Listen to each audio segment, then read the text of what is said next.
Bruce Bochy's 1996 San Diego Padres being introduced. It's a very good lineup this year for the Padres. They believe they can contend in the West. They realize that everybody is picking the Dodgers. But like everybody else, Bruce Bochy says if the pitching stays healthy, they're going to be a force to be reckoned with. And that is a solid club from top to bottom. They added Ricky Henderson. They added Wally Joyner. They've got a very good defensive lineup this year.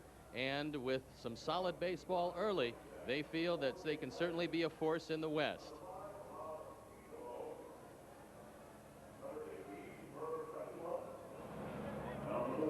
And everybody looking forward to the reemergence in the lineup of Ryne Sandberg, who had a great spring this year. He fielded well. He hit the ball especially well. And you got to believe there's a lot of butterflies in the stomach of Ryne Sandberg. You never really appreciate this game while you're playing it. You only can appreciate it when you step back and take a look at it. Sandberg had the opportunity to step away, and now he's back. So let's throw it down to the field for the announcing of the 1996 Chicago Cubs. Tom Hellman.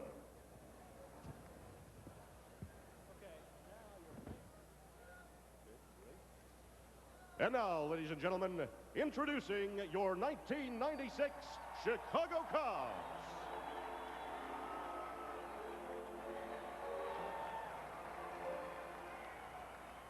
The manager of the Chicago Cubs, number 5, Jim Riggleman.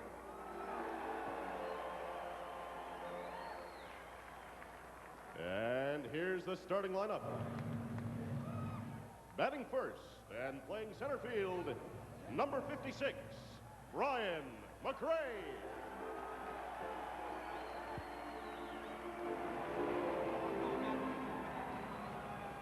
Batting second and playing second base, number 23, Ryne Sandberg.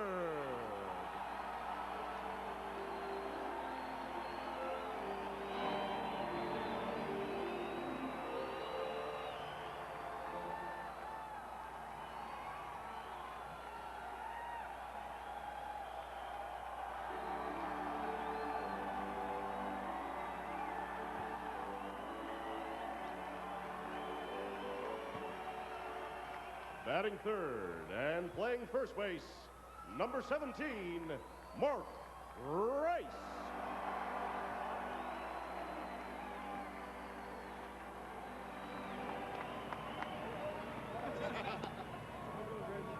Hitting fourth and playing right field, number 21, Sammy Sosa.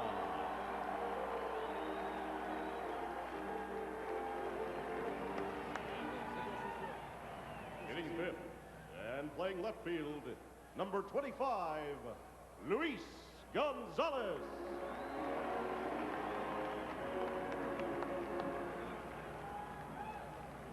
Hitting sixth and catching for the Cubs today, number 9, Scott Service.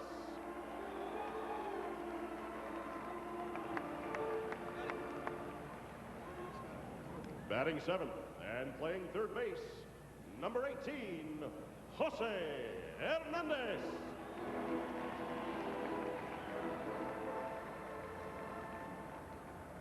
Batting eighth and playing shortstop, number 11, Ray Sanchez.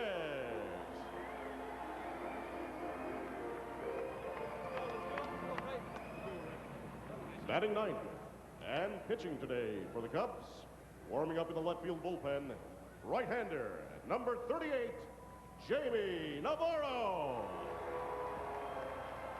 We'll cut away from the festivities, and we'll be back with more after these messages.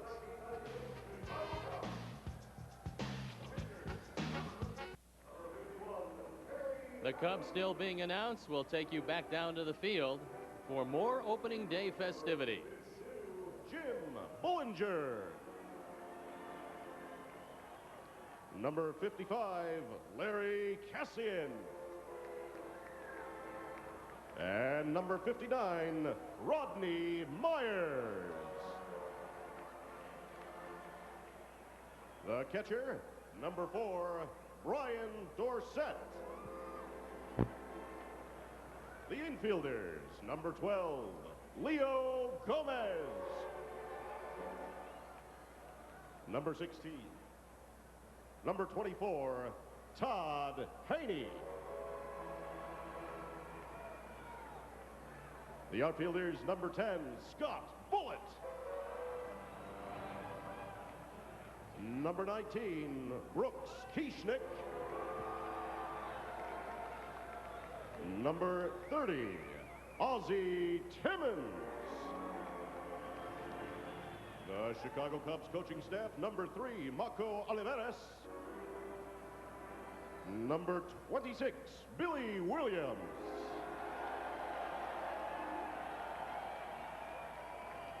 Number 31, Fergie Jenkins. Number 40, Tony Muser. Number 42, Dan Radisson.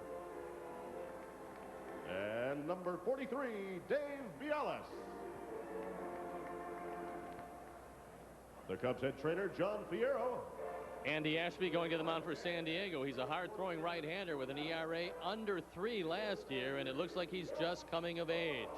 And on the mound for the Cubs ace, Jaime Navarro, hoping to improve on the 14 wins of last year. He had a great spring, throwing the ball exceptionally well, and the wind is blowing in today. It's an outstanding day to pitch. And now, our national anthem. The United States Army Chicago Recruiting Company.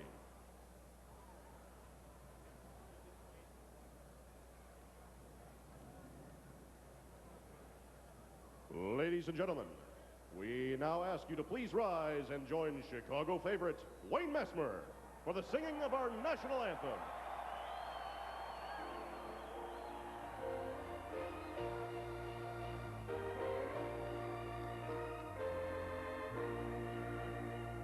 Oh, say, can you see by the dawn's early light what so proudly we hailed at the twilight's last gleaming, whose broad stripes and bright stars through the perilous fight o'er the ramparts we watched were so gallantly streaming, and the rockets' red glare, the bombs bursting in air, gave proof through the night that our flag was still there.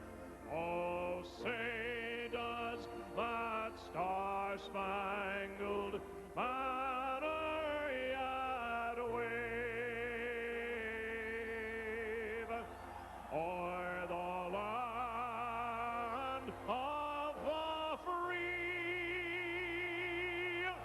and the home of the brave. Opening day 1996, the first of a 162-game piece of the puzzle. Let's hope it's going to be exciting. The Cubs have high hopes, and we'll be back with baseball after these messages.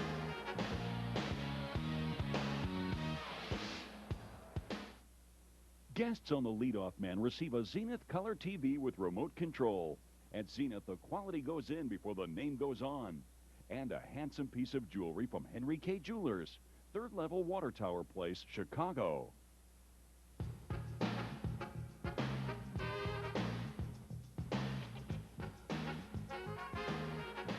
The Leadoff Man has been brought to you by Dodge. Dodge welcomes you to visit the friendly Dodge dealer near you to see their new lineup of 96 Dodge cars and trucks.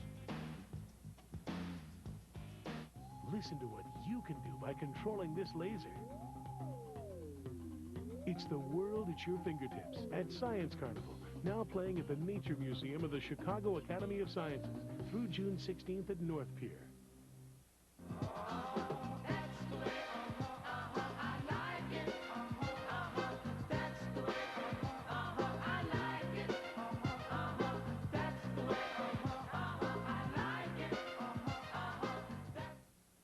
Cub fans, keep your eye on the ball. Every time a Cub player hits a homer at Wrigley Field, you could be a winner. It's the Southwest Airlines How Far Did It Fly home run contest. After every Cub homer, write down the distance along with your name and address and send it to WGN-TV. We'll choose 10 winners to fly to any Southwest Airlines destination. For every Cub homer, ask yourself, how far did it fly? From Southwest Airlines, celebrating 25 years of low fares, frequent flights, and fun.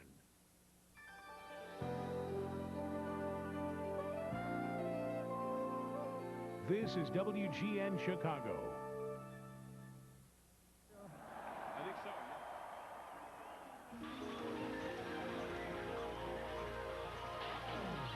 The following is a presentation of WGN Sports. April the 1st, 1996, baseball time at Wrigley Field, the earliest opening date in history. Come over and join us. A beautiful day. The sun is shining, and the Cubs anxious to start with a victory.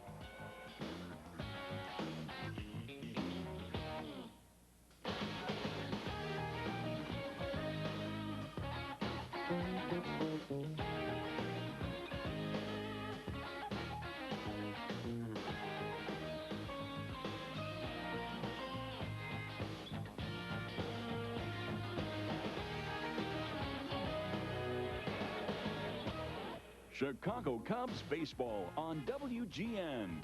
Brought to you by Beechwood Aged Budweiser. For a clean, crisp taste you won't find in any other beer. This Bud's for you.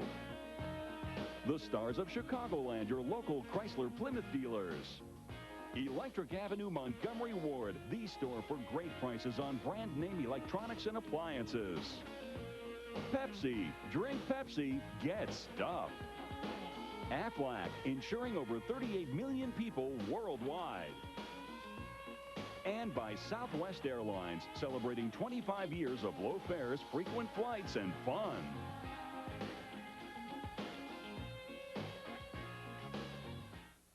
Michael Caine loves Sally Field. I'm enormously attracted to you. I don't make love before the first date. Steve Gutenberg loves Sally Field. Marry me, Daisy. You have to say yes. I do? You do. But who does Sally Field love? I feel sick. When a love story It was incredible. gets this confusing, You're a weird person, aren't you? it's time to Can't you just stop being a hopeless romantic? surrender. Tonight at 7 on WGN Channel 9.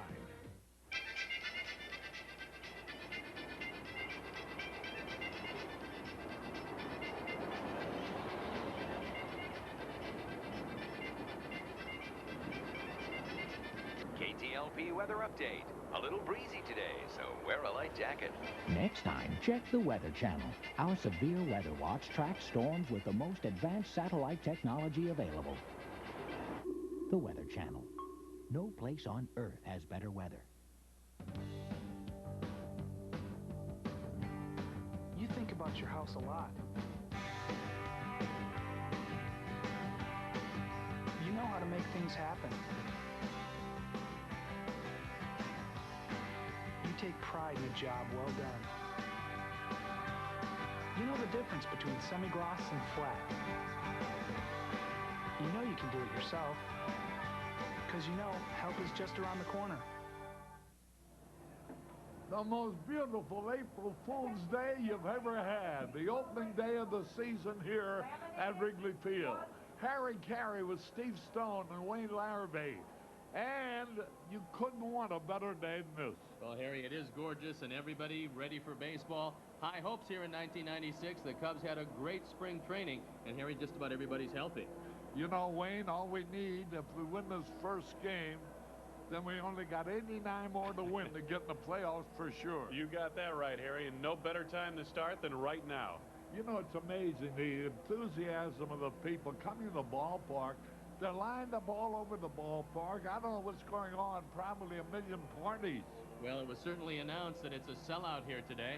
You see Jaime Navarro walking in. He's ready for his first opening day start ever. And he had some good years in Milwaukee, a great year last year. But, Harry, your first opening day start, you got to have some butterflies. You know, Andy Ashby, it's a funny thing. He was a pitcher thrown into the deal later when they acquired Brad Osmus. And it turns out he's our best pitcher. Yeah, he's starting opening day. It's his second year with this ball club. He had a great ERA last year. He only got about 3.6 runs per game. Otherwise, this guy probably wins 17 games last year. So this is a quality pitcher. It is a great pitching matchup here on opening day.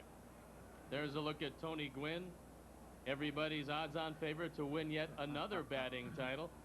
He's only got 6 of them so far, Harry, so I'm sure that he's not going to have any problems hitting the baseball. And there's the man that everybody wants to see, Ryne Sandberg, back in a Cub uniform, back at second base, and back in the starting lineup.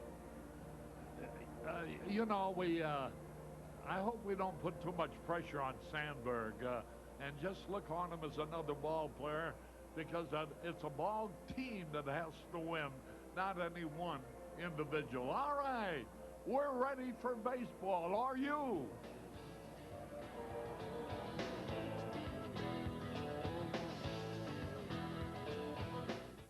When I got rid of my gray hair, I wanted a natural look, so I didn't take any chances. I used the sure thing for a natural look, called Just for Men. Apply Just for Men, and in 5 minutes, rinse. It's specially timed to blend away gray, bring back your natural look, and condition hair. It's a sure thing. Just for Men, the sure thing for a natural look.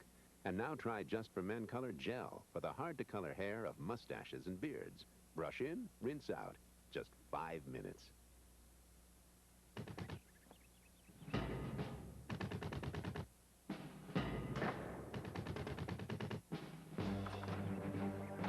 Introducing the new Pepsi Stuff catalog.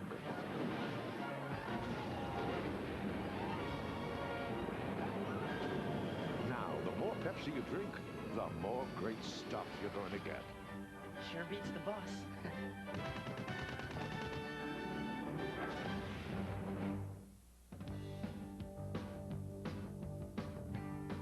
You think about your house a lot. You know how to make things happen. You take pride in a job well done. You know the difference between semi-gloss and flat. You know you can do it yourself, because you know help is just around the corner. Harry Carey back at Wrigley Field. And here are the lineups. Bruce Bochy, the manager of the Padres, has this lineup. Ricky Henderson leading off. Steve Finley in center field. Tony Gwynn in right field. Ken Caminiti at third base. Wally Joyner at first base. Brad Usmus, the catcher. Andujar Cedeno at shortstop. Jody Reed, the second baseman. And Andy Ashby is on the mound. Pepsi gives you the Cubs defense, which is Gonzalez, McGray, and Sosa in the outfield. Hernandez at third. Sanchez at short. Sandberg at second. Grace at first. Service catching. Navarro pitching. And the umpire, Jim Quick behind the plate. Dana DeMuth at first. Gary Darling at second. Charlie Relaford at third. And boy, anybody who doesn't get excited about the opening game of the season, something must be wrong with them. First pitch gets away for service. Ball one low and away. There's a look at Jaime Navarro, and Jaime Navarro has got to throw strikes to Ricky Henderson, because you've got to keep him off base if you're going to beat the Padres. And the pitch inside almost hit him. Boy, you know, Ricky Henderson leads the major leagues in bases stolen. Over 1,100 or something. He also has an abnormally high on-base percentage. It's usually around or over 400. And that's a testament to his ability to draw walks. I tell you, there's a strike call, and it's evened up 2-2. 67 different times he's led off an inning with a home run. Led off the ball game, the first inning with a home run, a record. 2-2. Ah, come on. Boy, he had good stuff on that slider, Believe you me, and that brings a roar from the crowd. This one out away from Henderson. He just swings through it. Jaime Navarro throwing awfully hard here today. You got to believe in this, his first Major League opening day assignment, that he has got to be tremendously pumped up. One out, nobody on. And here is Steve Finley, their center fielder. You know, Henderson stole 32 bases last year. He's leading off for them. He was with Oakland last year. Here's a ground ball foul. Steve Finley playing center, batting now, stole 36 bases. Tony Gwynn, besides being the great hitter that he is, stole 17 last year. So that'll give you an idea of their speed. At the top of the batting order, foul ball. If you can get loose today, it's a tremendous advantage to the pitcher. Hitters just don't like to hit the ball, especially inside. You get a lot of buzzing in your hands if you don't hit the ball squarely, and Navarro should be able to take advantage of it. He throws 93, 94 miles an hour. He barely tipped it foul. And so the count still stays 0-2. There's a man behind the plate who had such a brilliant year last year after coming over from Houston in what turned out to be a great trade for Ed Lynch and the Cubs. Louis Gonzalez and Scott Service doing yeoman-like work. Just a little bit outside.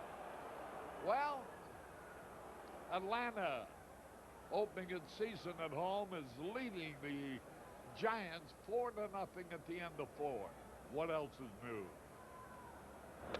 High fly ball. Who's going to get it? Hernandez near the stands, can't reach it. The wind blowing more in on more cross field than anything, wouldn't you say? I would say, Harry, it's blowing pretty much straight in. It's going to be very difficult to hit the ball out of the ballpark today unless you hit a line drive out. It will go out, however. We saw Sammy Sosa and Ozzie Timmons hit line drives out of the park in batting practice. So if you can hit the ball on the line over the 368 mark or take it down the line, especially in right field, it will go out of the park. Finley count 1 ball, 2 strikes. He held up in time. The appeal. Hey! The third base umpire says he went around. Charlie Rutherford.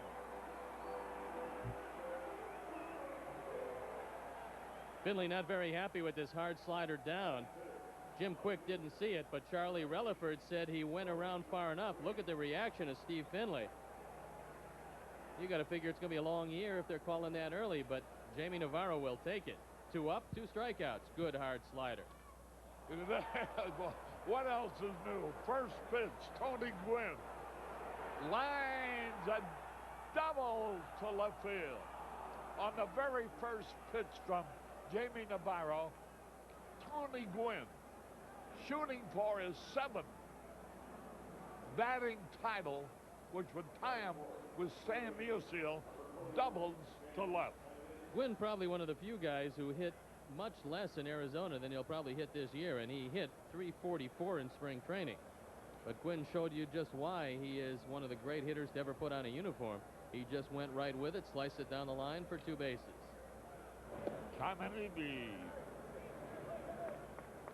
This might be a nice time for Sanchez to sneak in back of Gwynn, maybe shorten up that lead with the outfield playing a little more shallow, and also serve notice to the base runners that you do have a pickoff move at second base.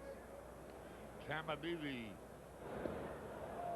almost hit by a pitch ball.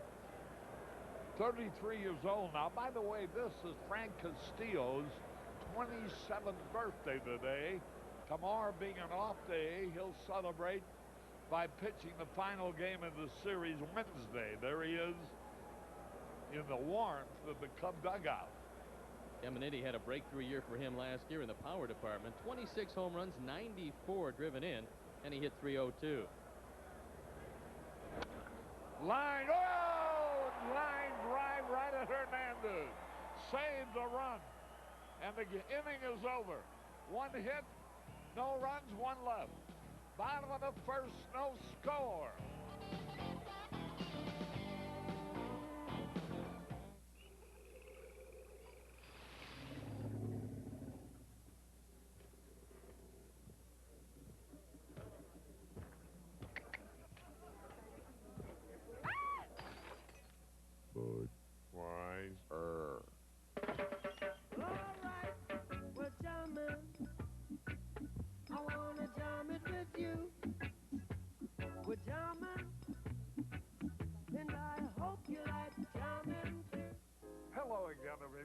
Harry Carey with Steve Stone. Say, do you feel a cold coming on? A scratchiness in your throat.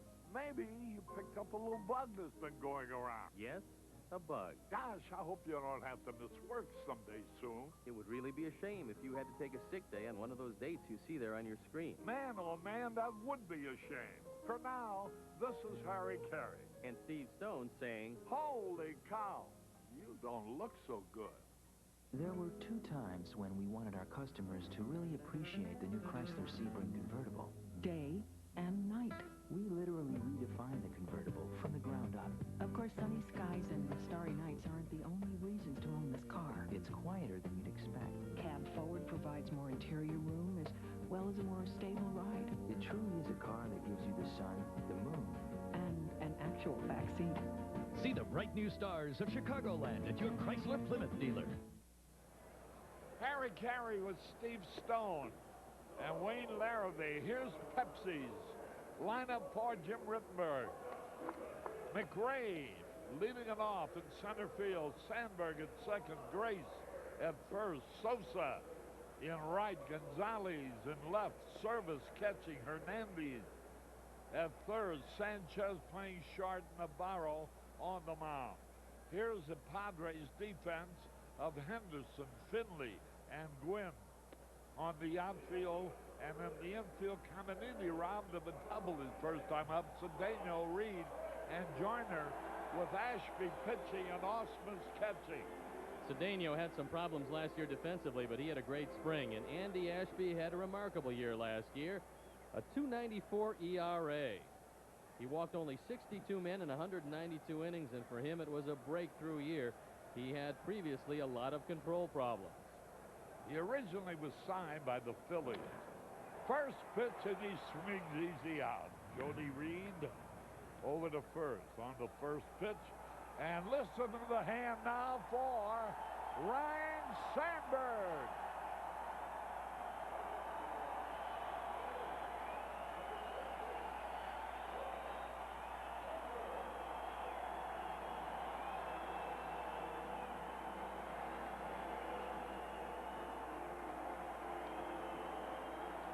Standing ovation. The last time he played for the Cubs in the National League was back in 1994, May 10th, 2 years ago. 0-1 the count. Jim Riggleman, the Cub manager, very conscious of the fact there's a lot of pressure on Sandberg, and he wants people to think of him as just another big part of this ball club because teams win. Individuals may get awards, but it takes a team to win. 1 out, nobody on. Line drive, left center field. The wind's gonna hold it up. Holy cow, Ricky Henderson. That ball would have been the first home run. Listen to hand he gets trotting back into the dugout. Oh, no doubt about that one. But the wind held it up. Sandberg hit that ball right on the button and was just stopped from a Cinderella first at bat by a very heavy wind blowing straight in. This Joyner had gone crazy. Here's Grace. First pitch over the outside corner. I guess a lot of them are saying, Reiner, you picked the wrong day. If the wind had not been blowing at all, it would have been a home run. But if it had been blowing out, it'd been up against some Budweiser sign on the other side of Waveland Avenue. Speaking of Budweiser, Jim Nally, a good friend of Ray Knoll of Budweiser here today. And Don Easter with a group of 100 on the roof at Jim Murphy's. Watching the ball game. If they're smart, they're in the bar, and that's where they probably are right now. Don Eastrom of River North Distributing. The big wholesale man big wholesaler for Budweiser in the near north side. Andy Ashby, good-sized pitcher at 6'5", 190 pounds, out of Kansas City, Missouri. And he's got a much better defense behind him this year, anchored by Wally Joyner at first and Ken Caminiti at third. Whoa, he's called him out on a pitch. Looked low. 1, 2, 3. Nothing across. At the end of one, no score.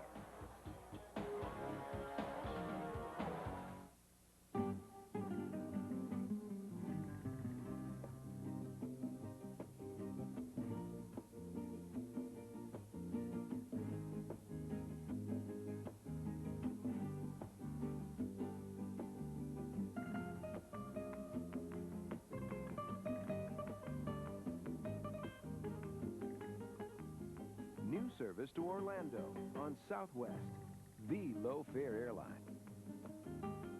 America's most experienced home improvements business has a new name, Century 21 Home Improvements. Now you can save money and time on new, energy-efficient, easy-to-clean windows from Century 21 Home Improvements. You'll make no payments and pay no interest for 6 months after installation. See this ordinary window frame? It's screwed together, leaks like a sieve. Think of that as wasted heat, wasted air conditioning, wasted dollars. Now, our fusion welded frame. With these premium custom-fit windows, there are no leaks, so you'll save on energy bills. And you'll save time, too, with windows that slide up with ease and tilt in for easy cleaning. Our windows are custom-sized before they reach your home. That means installation is a snap in any season. Century 21 Home Improvements will always be there for you. You can count on it. Call now for a free in-home consultation, and you'll make no payments and pay no interest for 6 months after installation of installed windows. That's 1-800-335-9977. First game of the year. I bet you're thinking of the number 90. Well, you know, you've mentioned that before, Harry, and that'd be a nice number. I think you could do a lot of good things with 90, but you know, we got to get number 1 first. We're facing a tough ball club here today, and then when these guys leave town, you face the tough Los Angeles Dodgers. So every day is a tough challenge, and each win's a tough challenge.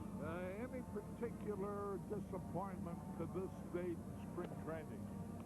No disappointment in terms of the things that we really look at, and that's effort and intensity. We always had that. The one setback was the injury to Dave Magadan, but the good news is I think he'll be back a lot sooner than we thought. Joyner, who was with Kansas City last year, opened the second with a soft single to right. He's on. I was talking with Bruce Bochy before the game, and he says that despite the fact that they hit a lot of home runs in spring training, he realizes that the Padres are not going to be a power team. So although they don't have the fastest men outside of Henderson and Finley, they're going to be doing a lot of moving of the runners and a lot of hitting and running. And you might look for something here with Osmus, who's a very good hit-and-run man and can also bunt. He's got surprising speed for a catcher. You know, without a doubt, San Diego has the smartest catchers in baseball. Osmus graduated from Dartmouth, and Johnson, Brian Johnson, I think it is, graduated from Stanford. Both high academic schools. You think they'd be smart enough to get out from behind the plate? That's a tough job, Harry. Yeah, but it's easier to make a big league ball club as a catcher than it is at any other position. You know, you're absolutely right about that because of the scarcity of catchers. Something my father told me when I was 6 years old, and I started out as a catcher.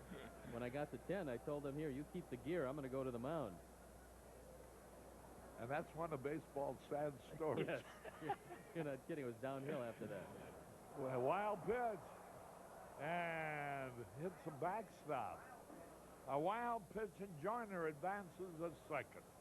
No real chance for Scott Service that time. That ball hit well in front of the plate, bounced right off the chest protector of Service. We'll watch it again. He sets up outside. Jaime just holds on to the slider too long, and it bounces off the right bicep of Service. Hits the top of the screen, and on the play, Joyner moves to second. Now it's up to Osmus, either by bunting to third or hitting the ball to the right side to get him to third base. Osmus came from the Rockies. As it turns out, along with Andy Ashby, who was the player to be named later. So the starting battery for the Padres, Ashby and Osmus, figured in the same trade a good trade for San Diego. Bouncing ball. He tried to do that. Give him an E for effort. Bounced out on the first base side of the infield of Grace, enabling Joyner to advance to third.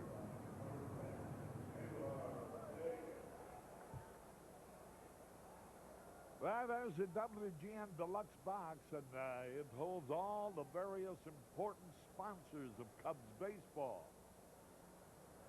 Pepsi, Budweiser, Chrysler, Plymouth. Whoa, another wild pitch, and here's the first run of the ball game. Boy, oh boy, oh boy. How about that? You talk about not you yourself making a run. How the other team can help you make the run. Well, there's another slider and another one that just eats up service. And Jaime, with cold hands today, holding onto the ball just a little too long, guiding both those sliders into the dirt. And a gift run for the Padres, but a run nonetheless as they go up 1-0. Here's Navarro. Cedeno. Count on them 2-0 now. San Francisco got 2 off Maddox in Atlanta. But Atlanta leads 4-2 in the bottom of the 5th. Cedeno has some surprising power for a shortstop, although last year a down year for him at .210 with just 6 home runs. Strike call, 2-2.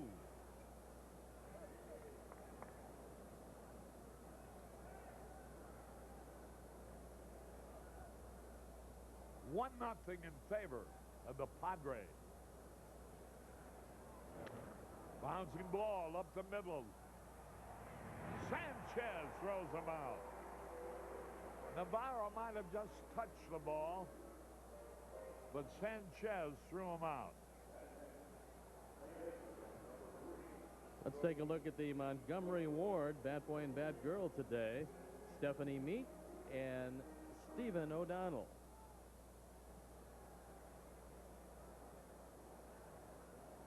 You know, if you spell that young lady's name Meek backwards, you get to eat them. Yes. E-T-E-M would be eat them. That's what it's like in the shade today here at Wrigley Field. Here's a pitch outside. Actually, very comfortable in the bleachers today because you have all the wind shielded. It's behind you. But the fans in the shade are experiencing weather more likely for the Chicago Bears. Jody Reed, the second baseman, has run the count to 2 balls and a strike. 1-0 San Diego.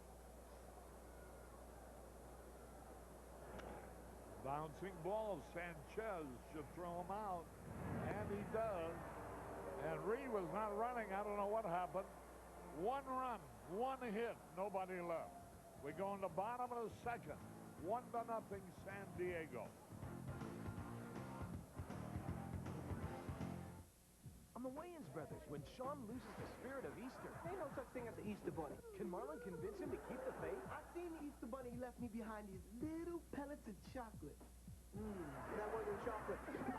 Then on Unhappily, Jenny's celebrating springtime with a day in the country. I want to have a beautiful family picnic. But is this family ready for the great outdoors? You killed Daddy. Now can we go home? The WB Comedy, Wednesday night on WGN. Nice and straight now, over and down. Good job. All right. Dearly beloved, we are gathered here. Your best friends share your point of view. Shouldn't your truck go where you want to go? Go for a Sonoma. For a limited time, get the lease deal you've been waiting for on a new Sonoma at your Chicagoland and Northern Indiana GMC dealers. Testing for your love.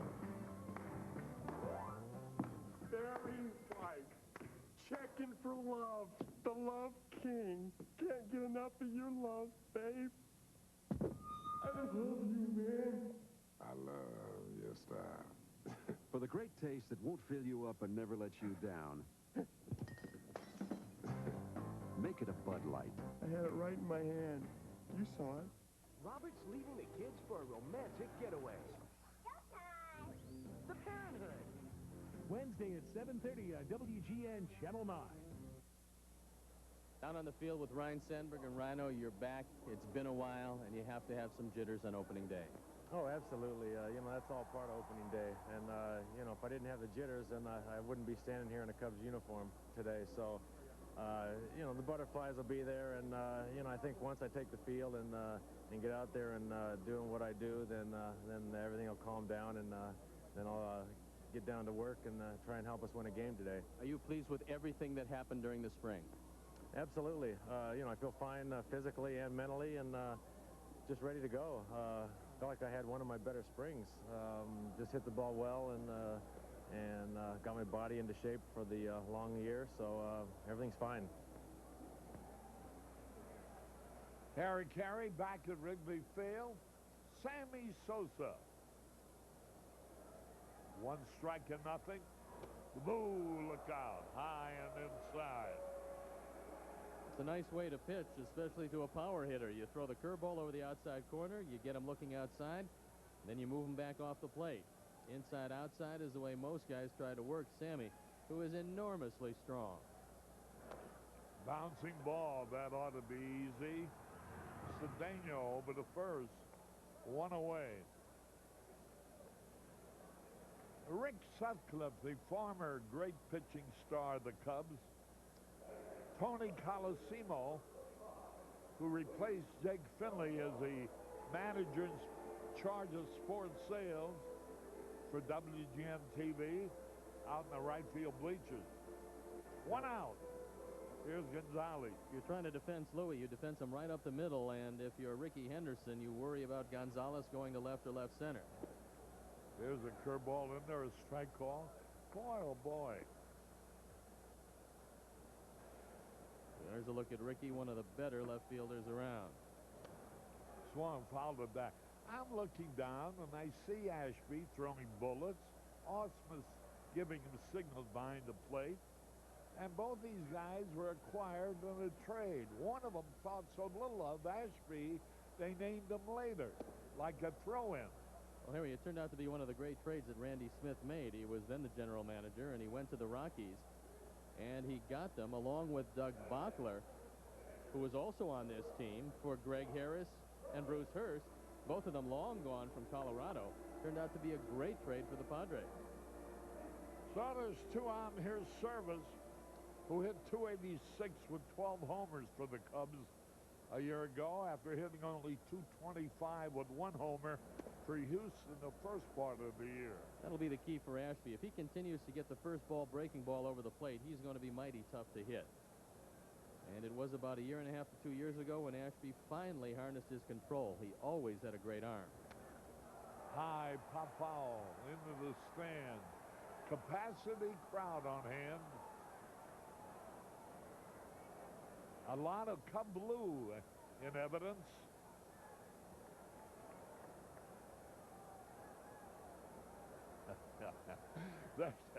That looks like Arnie Jr. One of Arnie's special hat shots. There's a high fly ball, easy out.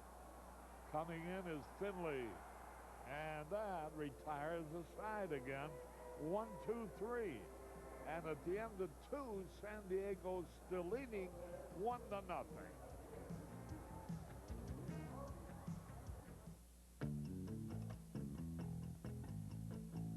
Ordinary credit cards charge interest from the moment you buy something, if you carry a balance as little as $1. I didn't know that. It's true. But the Optima True Grace card from American Express doesn't. So you could save money by switching to the Optima True Grace card. I can? Yes, you can. Apply now and you'll also get a special low introductory rate of just 7.9% for 12 months. And there's no annual fee, so you'll save even more. Start saving on interest charges. Don't delay. Call for your Optima True Grace card from American Express. Remember, the Optima True Grace card is the first major credit card with an interest-free grace period, even when you carry a balance. And that adds up to a lot of savings. You can apply right over the phone. Call 1-800-730-8300. Stop paying interest you don't have to. Now. Some of the most acclaimed cars in history are now on sale. Save now on all the award-winning cab-forward Chrysler sedans, sporty Cirrus, luxury family sedan Chrysler Concorde, and the elegant Chrysler LHS. Choose low APRs or low lease rates or up to $3,000 cash back. The technology of cab-forward design is now on sale. See the bright new stars of Chicagoland at your Chrysler Plymouth dealer. When the Twins take Ray's brand new car to a party, Ray's gonna pop his cottontail. Navarro! Sister, sister! Wednesday at 7 on WGN Channel 9. Harry Carey with Steve Stone and Wayne Larrabee as we go into the top of the third with Alan Ashby, who started the game pitching 2 perfect innings. There's Ben Stein, and with his daughter Carol there. Ben's been convalescing for a while. Glad to see him at the ballpark. 1 ball, 1 strike.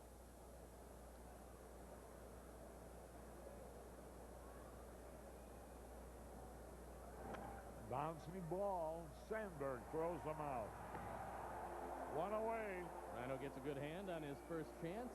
And a big crowd here today, a sellout crowd featuring, among others, Bill McSkimming of Riverfront Chrysler Plymouth and Ira Rosenberg of Crystal Lake Chrysler Plymouth. Hey, is our man Abraham down in the den seats down there? Nah. 1 out, nobody on. Here's Ricky Henderson, was called out on strikes. His first time up. Pitch is high.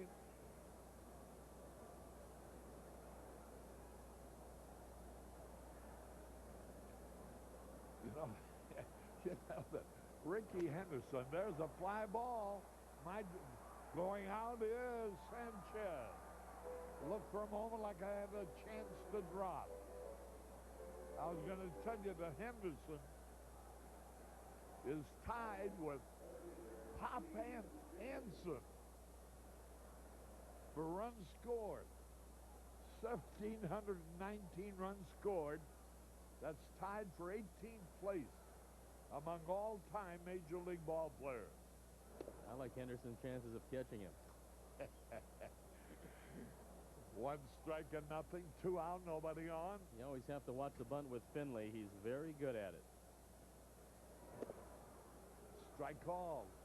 And he's ahead of him 0-2. The only run scored when Joyner hit a soft single to right. Advance on Osmond's ground ball to Grace, which moved him to third after he'd advanced to second on a wild pitch. And he scored from third on the second wild pitch of the inning. There's a look by at Navarro. Bruce Bochy, whose contract was extended with an option through 1997. Here's the Aflac trivia question. Which Cubs starter had the longest outing in his first appearance last season? My guess would be Foster. And I'll go with Castillo.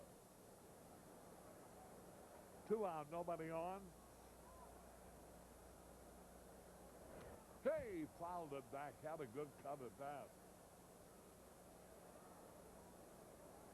Tony Gwynn waiting on deck. He doubled to left his first time up. Boy, what a hitter. He was drafted by San Diego in the 3rd round back in '81. Swings and he strikes him out. Finley goes down swinging. 1, 2, 3.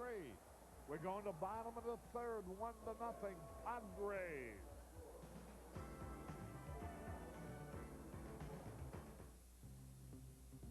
bottled lightning and learn why lightning strikes where it does. It's the world at your fingertips at Science Carnival, now playing at the Nature Museum of the Chicago Academy of Sciences through June 16th at North Pier. How librarian Harriet Cosby eats a Reese's peanut butter cup. I eat them as quietly as I can.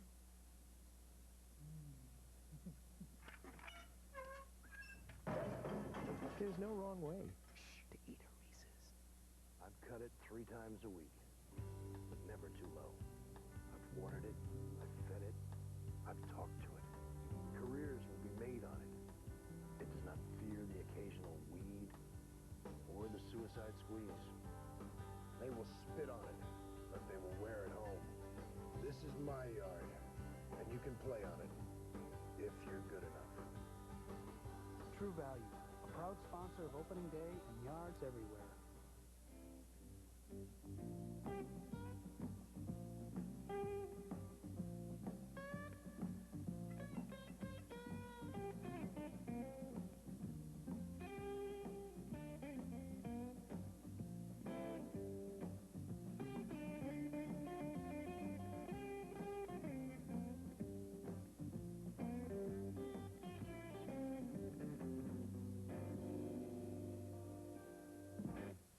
If a Cub player hits a homer today, write the distance, date, and your name. Send it to WGN. You can win tickets to any Southwest Airlines destination. Bringing Chicago to your computer. WGN TV on the web. www.wgntv.com.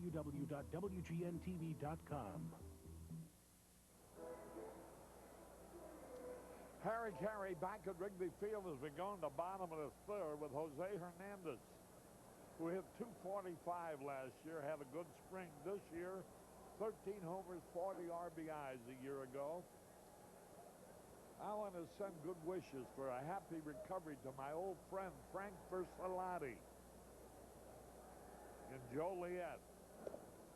That's where I broke in the radio. And Frank Versalati was an outstanding basketball player on the Joliet Junior College basketball team. Good well wishes to John Mascari, who's a father-in-law of P.J. McCarthy, vice president of Pepsi-Cola. And also greetings to Bob Walter of Des Plaines, former classmate of the great Phil Cavaretta. Swung and he missed. And birthday greetings to Helen Lowry from Nevada. Speaking of Nevada, my good friend Bill Sullivan probably watching the game in Las Vegas. 2-2. Inside ball 3. And also our good friend Phil Diaguati. Great baseball fans, originally out of Chicago. Looper in this right field base hit. Hernandez singles to right. Well, there was a great battle. Who's going to start at third base? And Hernandez got the nod over Leo Gomez. And he delivers an inside-out swing on a high fastball. And that's the first Cub hit of 1996. Watch it again as Hernandez, with that inside-out swing, dumps it in front of Tony Gwynn. And a good start to the third inning. The Cubs enter down 1-0. From the Southwest Plainview camera, we'll take a look at Hernandez on the initial hit of this 1996 campaign. Here's Ray Sanchez taking a breaking ball for a strike call. Greetings to Marianne Cornelius of Antigo, Wisconsin. Caminiti thinking that Sanchez is going to bunt in very close to third. The Cardinals walloping the Mets. There goes a runner. Here's the peg, and it's a stolen base.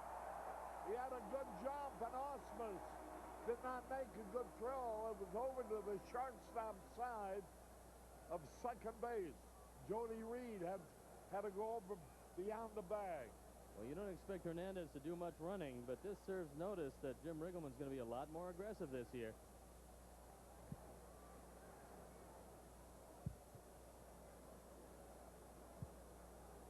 Good lead by Hernandez. A high pop foul gonna be out of play. Hey, our governor is here. Hello, Harry. I know you're a Cub fan. Yeah. We need a good Cub year. Well, I think you're off to a good start. Beautiful day. It certainly is that. If the wind had been blowing out instead of in, we'd have had a little Yes, more score. Sandberg certainly would have had a home run. It's been a great way to start it, but it's going to be a good year. Do I ask you about politics, or do we No, let's talk about baseball. That's safer. What's going on? A lot of tough decisions as usual, huh? Yeah, last year we were here. We had Bob Dole with me, but this year he just got stuck with me. Well, you know, there's a drive way back, left center field, way back, gonna be caught. The wind holds the ball up. But here comes Hernandez, tagging up and advancing to third. And so, boy, the wind has worked against the Cubs twice. We need a change in the wind. Good piece of base running by Jose Hernandez. When he realizes that Finley is going to make the catch, he tags up at second base, heads on to third. Good play by Finley and good base running by Hernandez. Well, Governor, you must have a lot of longies on. I have my long underwear on. I've learned. I've been to enough Cub openers. You dress for a football game. Yeah. How's that lovely wife of yours? She's fine. She's here watching the game, too. Give her my best. I will. I will. Good seeing you, sir. Good to see you again, Harry, and good luck. We'll look forward to seeing you in the playoffs. All right, thank you. Bye-bye. All right, one out. The infield is in. The tying run at third. And Navarro's the hitter. The squeeze is on, and Navarro missed the sign because he was swinging. And Hernandez was probably thanking the good Lord above that he didn't get hurt. Well, the most surprised man in the ballpark, Jose Hernandez, as he's coming down the line, Jaime Navarro swinging away. And when you're hung out to drive by that much, you just hope that the ball is fouled or missed. Cardinals leading in New York 6-0. Tony La Russa making his debut as manager of the Cardinals.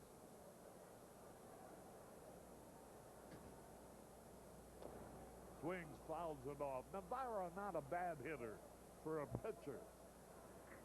Let's pause for identification. Tomorrow morning at 6:30.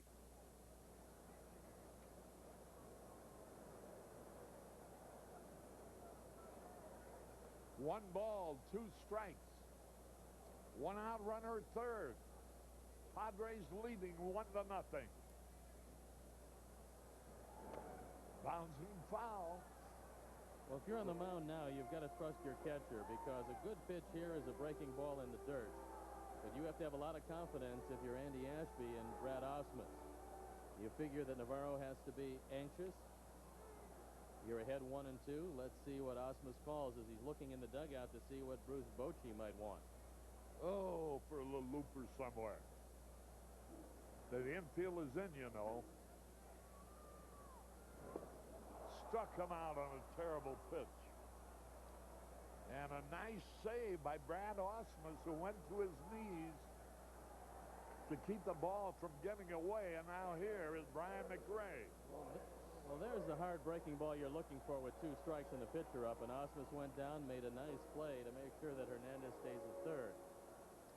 Look where Ken Caminiti plays McRae, even though there's two out. Shallow. In the event of a bunt. Pitch a little bit low. Now McRae doesn't hit the ball down the third baseline often.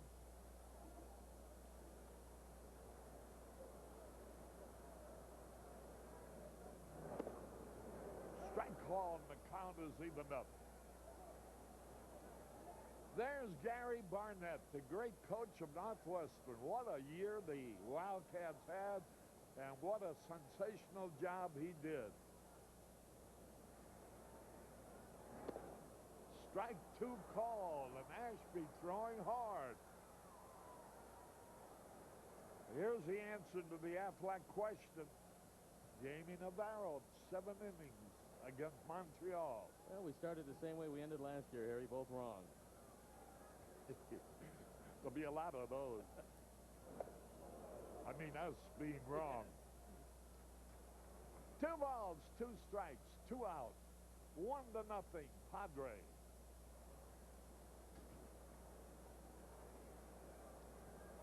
McRae on a 2-2 count. Tying run at third. Did he hold up? Yeah, oh no, he went around to retire the side. No runs, 1 hit, 1 left. Wayne Larrabee will be coming along in a moment.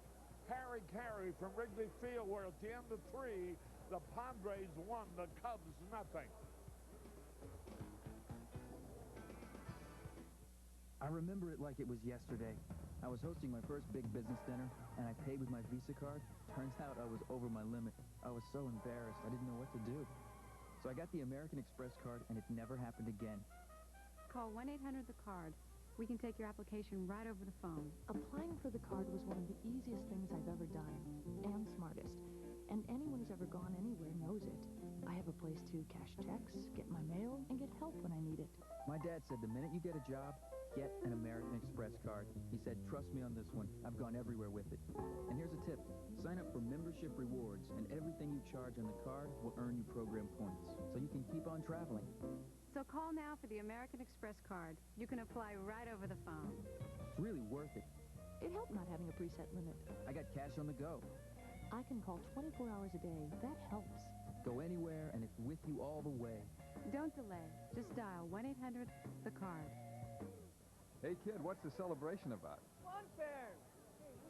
Yeah, fun fairs. Oh, you mean Southwest Airlines Fun Fairs from $29, huh? Exactly. Hey, use a coaster. And you can fly to lots of fun Southwest places, right? Oh, yeah, lots of places. So where are you going? Nowhere. My folks already left. Right. Southwest Airlines Fun Fairs from $29. It's your chance to get away. You might want to call before you come home.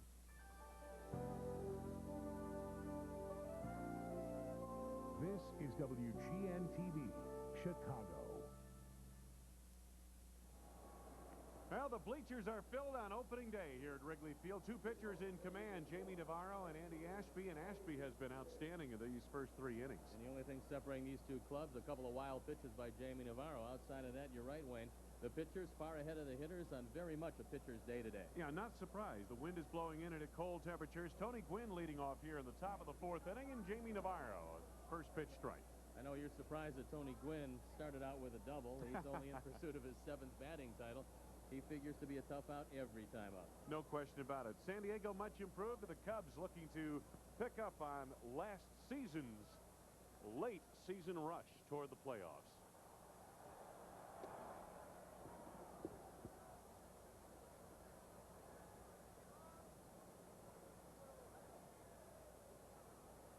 Counted 1-1 as Jaime Navarro taking a little time as the beach ball has gotten away in the right field corner.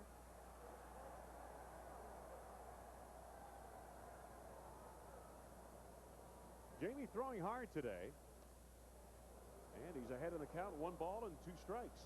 Jaime throwing awfully hard, and trying to strike out Tony Gwynn is a good trick. He fanned just 15 times last year in 535 at-bats. Perennially one of the most difficult, if not the most difficult man to strike out in the major leagues. Jaime surrendered a run on a couple of hits here in the first 3 innings of the game. We're in the top of the 4th. A little bit high, to say the least. 2-2. Very rarely will you see Tony Gwynn ever swing at anything out of the strike zone. And if he does, it's usually low, but he usually makes some contact. The 2-2 pitch, and he jammed him, bloops it into left field. Gonzalez is there, and he makes the catch. 1 out to start the inning. The biggest improvement on wins last year, and the Cubs are at least on the leaderboard. You see it right there. Cleveland, Boston, California, Seattle. And the first National League team you see, the Cubs, along with the Padres. Cubs improved 24 wins over the year before, the Padres 23. Ken Caminiti, the hitter, takes pitch outside. Wayne, you've got to love what this San Diego team did with the addition of Ricky Henderson and Wally Joyner. They really helped themselves defensively as well as with the bat. You know, you guys showed the graphic earlier at the top of the show of the defense of San Diego and all the gold gloves in that defense. Now, this is a much improved defensive team from the team we saw just 2 years ago on the field for San Diego. That trade with Houston really helped solidify this club. And as Harry mentioned a couple of times in the first 3 innings of the game, the Ashby trade. He was a throw-in with that deal with Colorado involving Bruce Hurst a couple of seasons ago, and that has made a difference today. Starting battery netted from that trade. There's a drive into center field. McRae on his horse and makes the grab. Ryan McRae played outstanding center field all year long last year, and this play no exception. Just a fine effort by McRae. Gets a great jump on this line drive. This ball is scalded. McRae able to pull it down. That would have been 3 bases for sure. Nobody would have been able to get to the ball. McRae would have been sprawled out, and that one would have rattled around for quite some time. Wally Joyner is the difference in this game.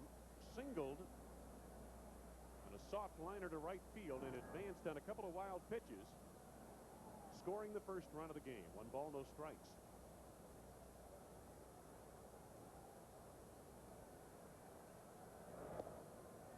And that's on the inside corner for strike 1 call. Joyner had a quality year last year, hitting .310 for Kansas City. He hit just 12 home runs, but he drove in 83. Navarro gets the outside corner, and it's 1 ball and 2 strikes. Wind blowing in. It is a cold day on the lakefront, but sunny. It's a whole lot better than we thought it would be yesterday. Pitch misses outside. It's 2-2. There is Fergie Jenkins. Fergie had his pitching staff much improved last year. Billy Williams, the hitting coach, has seen a few Cubs openers, along with our producer-director, Arnie Harris. Joyner's worked the count to 3 balls and 2 strikes. Never hurts to have a few Hall of Famers in that dugout. Fergie Jenkins and Billy Williams among them. The payoff, and that misses low, and Wally Joyner on for the 2nd time this afternoon. Cub fans, plenty of good seats available for every game this homestand, including this weekend versus the Los Angeles Dodgers. And every adult attending Wednesday or Thursday's game versus the Padres receives a Cubs magnet schedule. For tickets, stop by the Wrigley Field box office, any Ticketmaster Ticket Center, or call 312-831-CUBS. The hitter is Brad Osmus, the catcher, grounded out to first. His initial trip to the plate. Joyner gets a lead off first base, and the pitch is up high. Unlike Ashby, Steve, Jaime's been behind to the count more often than not. Fewer first ball strikes from Navarro than we've seen from Ashby. And normally, Jaime has just outstanding control. 1 ball, 1 strike to count on Osmus. Brooks Kieschnick. Tell you what, you may see him for a couple of weeks here, and he might be back down in Iowa by the end of the month, but you're going to see a lot of this guy in a Cubs uniform in the future. Held up pretty well, I thought, this spring. Hit about 277, couple of homers. 1 ball, 1 strike to count. And this one out of play, and it's 1-2. Brooks told me on a scale of 1 to 10 and how he's feeling right now would be an 11. Yes. He said he's just happy to be here. He didn't believe he had any chance to make the ball club out of spring training. But the injury to Magadan really changed things around as far as the Cubs were concerned, and Kieschnick getting an early look from the Cubs. Well, what helps him is that he swings from the left side, and the Cubs need another left-handed bat on the roster. 1-2 pitch, and again the count remains 1-2 as Osmus late on getting around against Jaime Navarro. This a typical scene. Kevin Foster flipping a baseball in the dugout between starts. I'll tell you what, Stoney, the way the Cubs can improve this year, just with the people they have now, are taking more walks, number 1 offensively, count 2-2 now, and getting improvement out of A, Steve Traxel, B, Kevin Foster, and C, Jim Bullinger having a consistent season, much like he did the first half of last year.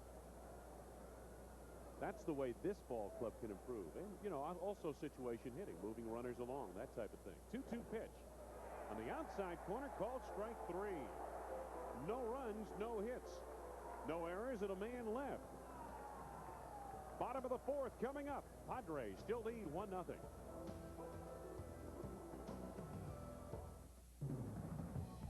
payback time for the Bulls against Pat Riley and the Heat.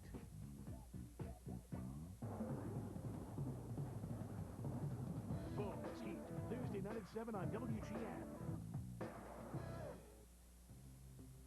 Touch bottled lightning and learn why lightning strikes where it does.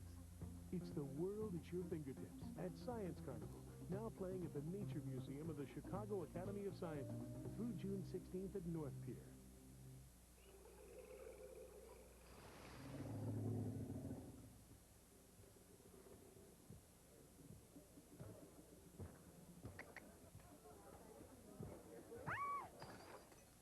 Budweiser. Well, Jaime, I wanna jam it with you. Well, Jaime, and I hope you like jamming too. I've cut it 3 times a week, but never too low. I've watered it, I've fed it, I've talked to it. Careers will be made on it. It does not fear the occasional weed or the suicide squeeze. They will spit on it, but they will wear it home. This is my yard, and you can play on it if you're good enough. True Value, a proud sponsor of opening day and yards everywhere. Bringing Chicago to your computer. WGN TV on the web. www.wgntv.com. Welcome back, Rhino, indeed. Opening day 1996 at Wrigley Field in Chicago, along with our producer-director, Harry Carey, our erstwhile Hall of Famer, Steve Stone, our Cy Young Award winner, Wayne Larrabee, and, of course, our producer-director, Arnie Harris. Good to have you with us. A sunshiny but chilly day at Wrigley Field. Andy Ashby loosening up. He faces Ryan Sandberg, Mark Grace, and Sammy Sosa. I talked with Bruce Bochy before the game on just exactly what he wants out of Ashby today, and he said his longest stint in spring training was 100 pitches. He feels today, with all the adrenaline and everything he's got going for him, he could probably go 110, 115 pitches.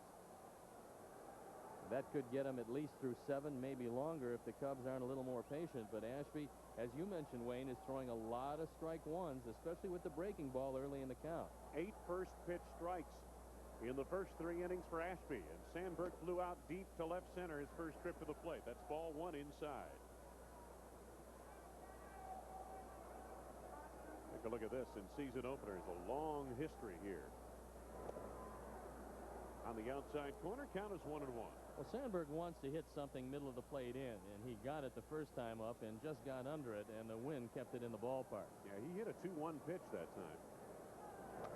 On the ground, left side. That's Ken Caminiti, the Gold Glove at third. 1 out. Caminiti had a terrible early season defensively last year. He made 21 errors by the All-Star break, and here's a man who is regarded as good a fielder as there is in the game.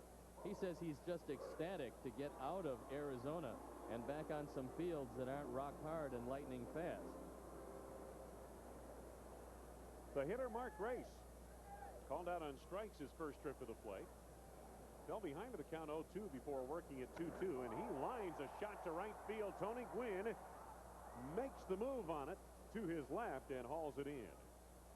So Grace, first pitch, 2 out. A lot of people almost conceding the title in the West to the Dodgers, but the Padres not among them. They feel that if they can get some consistent starting pitching, they feel they have a strong enough bullpen, a wonderful bench, and a good enough offense to be able to contend.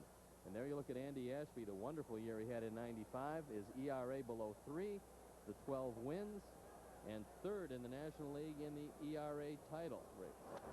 Sammy Sosa down to the count, no balls and 1 strike. Grounded out short to first, his first trip. If they had not realigned the league last year, this is how it would have looked. How about that? The Cubs would have won a division. Atlanta would have been over in the West. 1 ball, 1 strike. Padres, Stoney, would figure to be a tired team. They played last Thursday in Peoria, Arizona. San Diego Friday. Las Vegas on Saturday. They played Memphis, Tennessee yesterday. And today, Chicago. Well, if anything can pick you up, it's the adrenaline of opening day. So although they'll probably be a little road weary. Today, it's not going to affect them. Here's the 2-1. Sammy even in the count of 2-2. Now let's see if Ashby goes with a good hard slider here away from Sosa. Osmus has called a very good game behind the plate. You see very rarely will Ashby shake him off. And Ashby does have a good hard slider today. He's a 4-pitch pitcher, his slider being a little bit better than the curveball, but his best pitch, a good solid fastball in the low 90s. 2 balls, 2 strikes, 2 out, bases empty. Back toward the box. Barehanded by Ashby. And a 1-2-3 inning. Nothing across. We're heading to the 5th. Still, the Padres 1 and the Cubs nothing.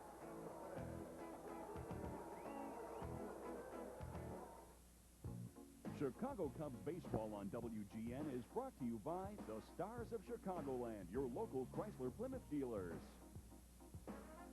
America's most experienced home improvements business has a new name, Century 21 Home Improvements. Installed premium vinyl siding from Century 21 Home Improvements means you'll never paint again. No more paying painters, no more do-it-yourself, And no more scraping. never again. Not with vinyl siding. Call now and you'll make no payments and pay no interest for 6 months after installation. Premium vinyl siding is virtually maintenance-free. Won't peel or chip, rot or warp. Won't dent either. Whether your home is wood, brick, or stucco, look what siding can do. Works great for eaves and overhangs, too. Choose from a wide range of colors, all with this exclusive wood grain texture that's scratch-proof. Call now for a free in-home consultation. We'll always be there for you. You can count on it. Call now for a free in-home consultation, and you'll make no payments and pay no interest for 6 months after installation of installed siding. Call 1-800-429-5858. There were 2 times when we wanted our customers to really appreciate the new Chrysler Sebring convertible. Day and night. We literally redefined the convertible from the ground up. Of course, sunny skies and starry nights aren't the only reasons to own this car. It's quieter than you'd expect. Cab forward provides more interior room as well as a more stable ride. It truly is a car that gives you the sun, the moon, and an actual backseat. See the bright new stars of Chicagoland at your Chrysler Plymouth dealer. Reuse stuff today. Reduce garbage tomorrow.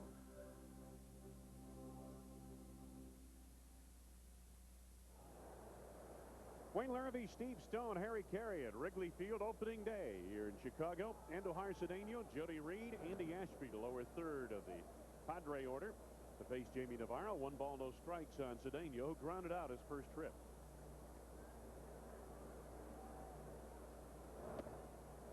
Takes it inside and tight. Did he go around on it? Nope. 2 balls and no strikes. Well, you know, when the wind's blowing in, you wear what you have to wear. You dress for football. Or maybe Valley Forge in January. 2-0 pitch. Lined into left center field. That's a base hit. And that's exactly what you were saying, Wayne, about Navarro falling behind early in the count.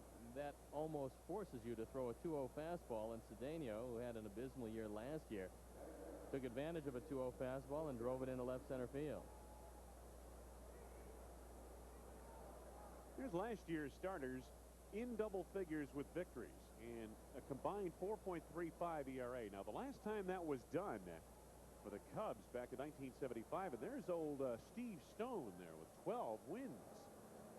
Those were, of course, that was the dead ball era, though, Wayne. Yes. The ball just didn't travel that much. Jody Reed looks at ball 1. Down low.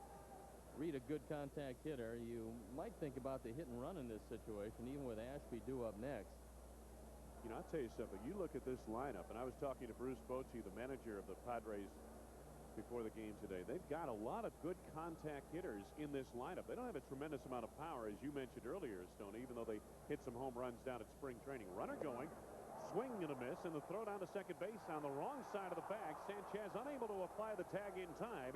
Osmus in with a Cedeno in with a stolen base. And there's the hit and run situation. Only Reed made no contact, but they do steal the bag as the throw off target. You see Sanchez making a fine effort at second base. And the tip off to the hit and run is you see Cedeno looking back to see if there's contact. He beats the play. And Sanchez scooping the ball out of the dirt, trying for the quick tag at second. Gary Darling on the call, and you can see he did beat the play. count at 1 ball and 1 strike now on Jody Reed.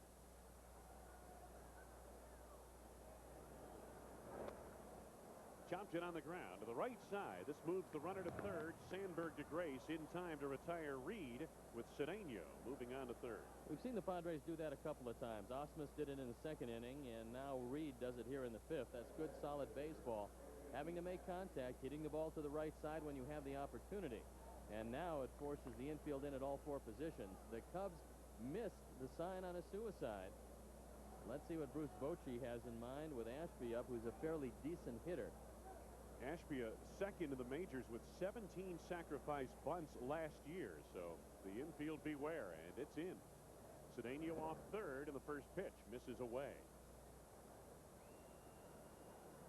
1 ball, no strikes to Ashby. And every run today, a big run with the cold temperatures and the wind blowing in, although the wind has died down somewhat.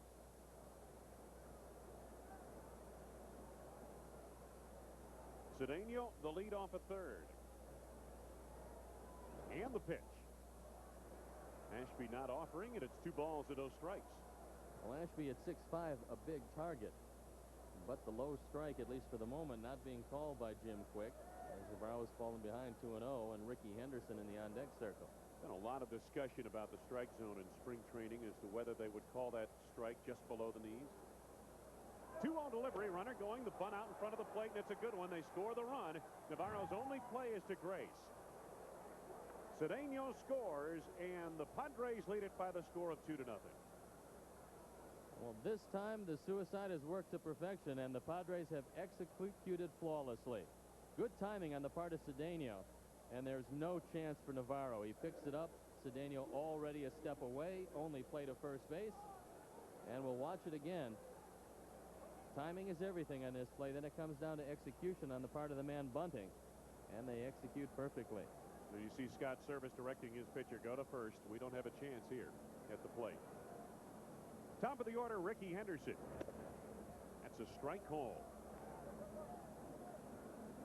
Henderson 0 for 2, struck out in the first. He popped out to shortstop.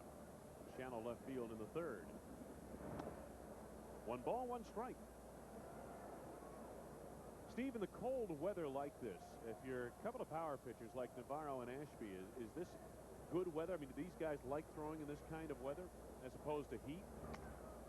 Broken back grounder to the third baseman.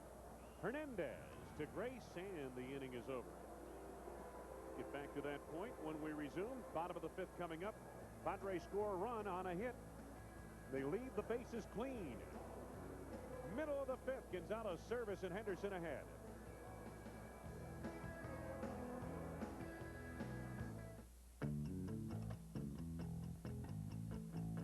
Ordinary credit cards charge interest from the moment you buy something, if you carry a balance as little as $1. I didn't know that.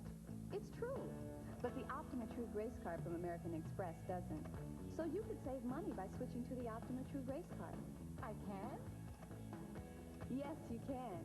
Apply now and you'll also get a special low introductory rate of just 7.9% for 12 months. And there's no annual fee, so you'll save even more. Start saving on interest charges. Don't delay. Call for your Optima True Grace card from American Express. Remember, the Optima True Grace card is the first major credit card with an interest-free grace period, even when you carry a balance. And that adds up to a lot of savings. You can apply right over the phone. Call 1-800-730-8300. Stop paying interest you don't have to now.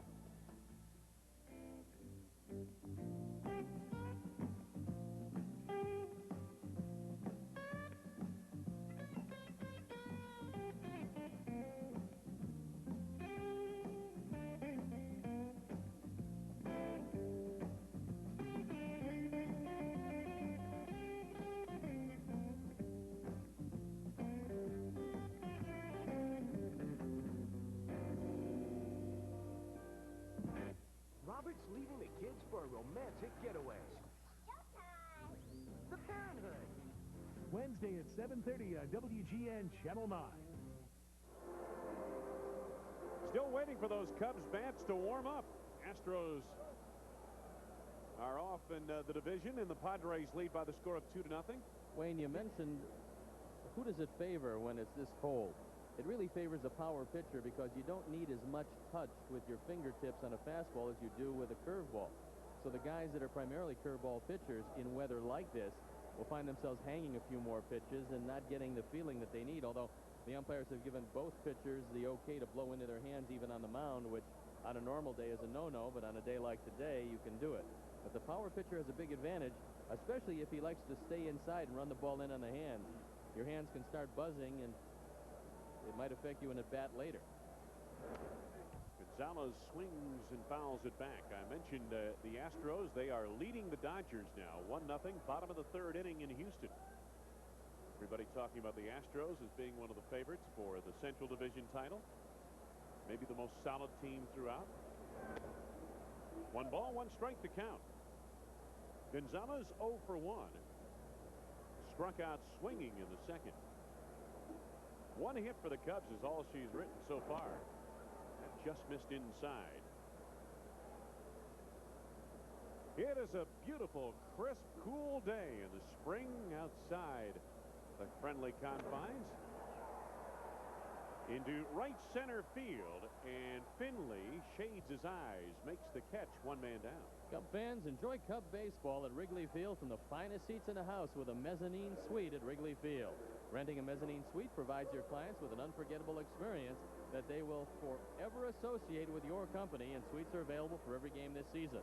For information on renting a Cubs mezzanine suite, call 312-404-CUBS. The hitter, Scott Service, tried to check his swing, went around, and it's strike 1. Service showed last year that he can drive the ball to right center field. That had been a problem in years past. He would hit the ball middle in, but when the pitchers would stay away, he'd have some problems. Let's see if he continues that trend this year if Ashby does stay away. Takes it a little bit high. Hey, how about that? That's a nice vantage point there across the street. Ladies, don't lean too far forward. It's a big drop to the bottom, isn't it? 1-1 pitch. That's lined towards center field. Finley right there makes the catch. So 2 outs to the center fielder, Steve Finley, and it brings up Jose Hernandez.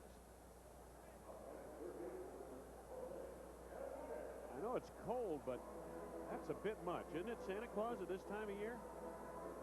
I suppose it could always snow here in Chicago right up through June, can it? It's very possible, although Got that lake effect. It's supposed to warm up tomorrow. Yes. We're off tomorrow. Yes. You're hoping it will warm up tomorrow, in other words. 1 ball, no strikes to count on Jose Hernandez. Hernandez singled as the only hit of the game for the Cubs, a single to right field. And 2 balls, no strikes.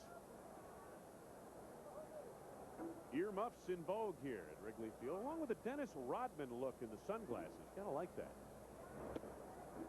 And it's the first time that Ashby has fallen behind a hitter. 3 balls and no strikes.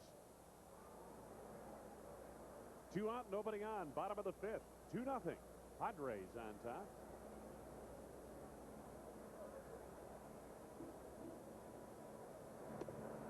It's on the outside corner. Strike 1 call. Well, you figure to get a fastball here, and Hernandez, who has very good power, will be trying to take advantage of. The 3-1. Fouled it back against the screen, and the count fills to 3-2. You know, the thing about Ashby is, in his career, 2 general managers, Steve, known for their ability to evaluate talent, have given up on him. Lee Thomas in Philadelphia, where Ashby was first in his career, and then Bob Gephardt in Colorado made the trade with San Diego that we talked about earlier. I think Lee Thomas would love to have him back with the pitching problems that they've experienced in Philadelphia. A dearth of pitching in Philadelphia. 3-2 pitch. That's ball 4. The first walk of the ball game issued by Ashby.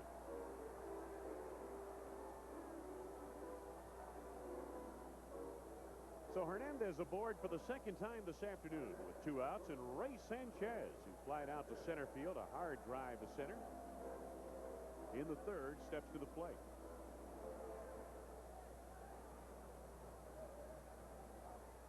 We're in the bottom of the 5th at Wrigley Field on opening day. A little bit high. 1 ball, no strikes. Well, there it is, Steve. You and Harry ought to get along on one of those, huh? Instead of the limo? What do you say? Well, when Ernie re-upped, he asked for a limo, and there it is. This is what he got. The Harris limo. Oh, my goodness. I've heard of the flying Elvises, but how about the flying Colonels? Colonel Sanders. I wonder if they brought any chicken with them.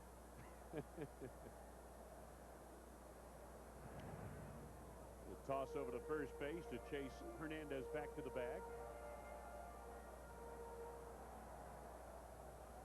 Ashby admitted earlier in his career that he used to try to do too much with his stuff, and he's always had great stuff. I think it's in there for a strike, and it's 1-1. What he tried to do, Wayne, was throw the ball through the catcher. He had such a great arm that he tried to overthrow everything. Consequently, he fell behind, and he just couldn't find the strike zone. But last year, he found the strike zone consistently, and it translated into the third-best ERA in the National League. 1 ball, 1 strike. Hernandez, good lead off first, and the pitch is rocketed deep to left field. Henderson back to the warning track, to the wall. It's gone!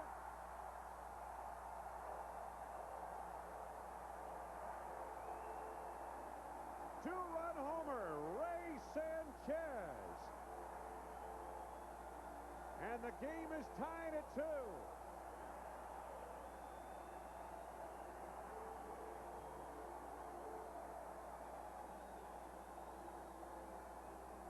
That one is pretty hard to believe if you're Ray Sanchez, who muscled up for a grand total of 3 all of last year. Takes it back just far enough to hit it out of the ballpark and tie the game at 2. Swing and a miss by Jaime Navarro. Big welcome for a little Ray Sanchez in the dugout. How about that? And he battled the wind with that shot. No balls and 2 strikes to count on Navarro. There is Ray Sanchez. How about that? Northeast wind not going to knock down my shot. He's giving you a Sammy. He's going to have a lot fewer opportunities to do what Sammy does, but he's got to enjoy this opportunity when he's had it. That's the 5th Major League home run for Ray Sanchez, and it couldn't have come at a better time as far as the Cubs were concerned. Navarro, it's a fly ball into shallow center field. Finley coming on, makes the catch. A 2-out, 2-run homer by Ray Sanchez has tied the game as we head to the 6th. 2-2.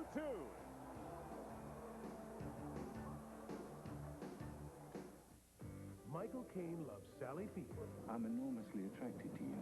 I don't make love before the first date. Steve Gutenberg loves Sally Field. Marry me, Daisy. You have to say yes. I do? You do. But who does Sally Field love? I feel sick. When a love story It was incredible. gets this confusing, You're a weird person, aren't you? it's time to Can you just stop being a hopeless romantic? surrender. Tonight at 7 on WGN Channel 9.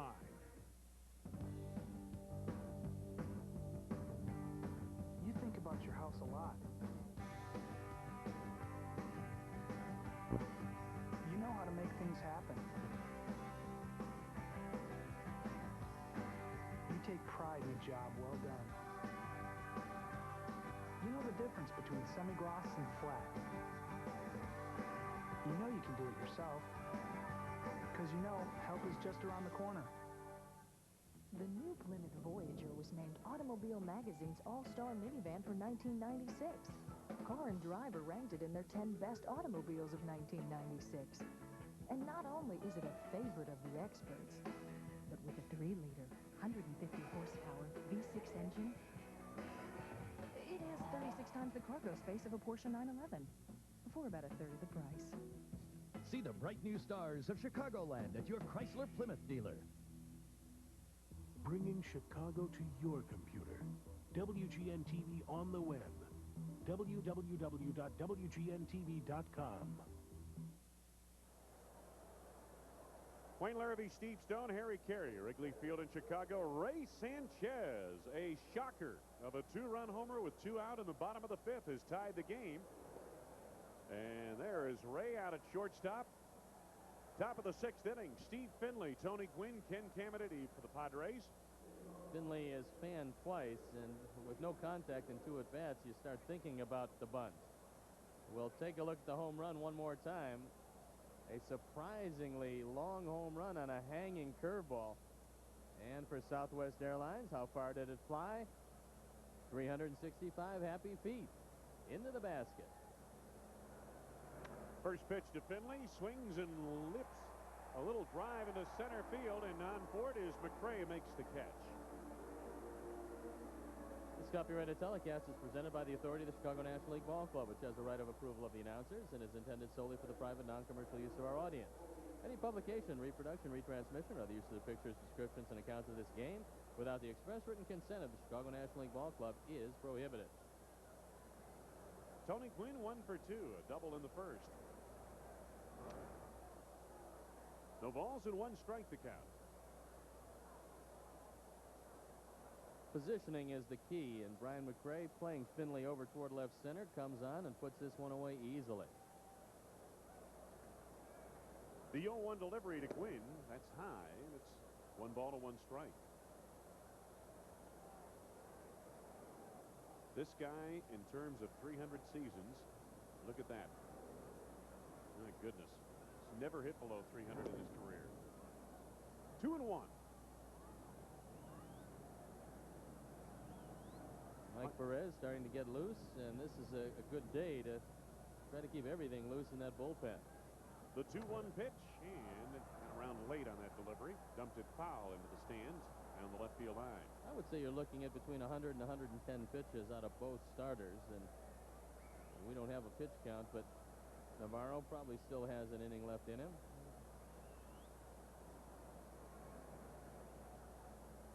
The 2-2 pitch to Gwynn. That misses low, and the count fills to 3-2.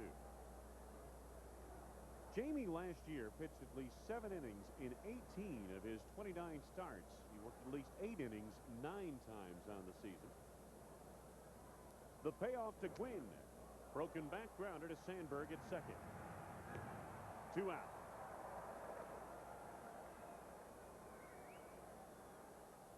So Tony Gwynn retired for the second time today. 1 for 3 on the afternoon against Jaime Navarro. And the hitter, Ken Caminiti. Here's San Diego's record in road openers. 5-9. Might bode well for the Cubs today, who are over 500 in home openers. Pitch taken inside for ball 1 by Caminiti, who's 0 for 2. He's lined out twice to third and to center. That's the 83rd pitch by Jaime Navarro, so he's still got plenty left. The 1-0 pitch, that's a strike. It's 1-1. And it looks like he still has good velocity. Well, he's throwing hard. Getting inside on Tony Gwynn is testament to the fact that he does have some life on the fastball. Too far inside there, and it's 2 balls and 1 strike. Fun of the old ballpark, especially if you're in one of those luxury boxes. She doesn't look too happy, though. 2-1 delivery. Fouled it back, and it's 2-2. Matter of fact, she looked like she received some bad news. These folks are just trying to keep warm, although I'm sure that home run by Ray Sanchez in the bottom of the last inning helped out. Put a frown on that guy's face. 2 balls, 2 strikes, and the pitch. Just missed a little bit outside. Jaime thought he had strike 3 called. So the count fills to 3-2 on Ken Caminiti. Caminiti had a big season last year offensively. And the payoff. On the ground to Sandberg. Routine 1-2-3 inning. Padres are down in the 6th. Bottom of the inning coming up. Cubs have the top of the order just ahead.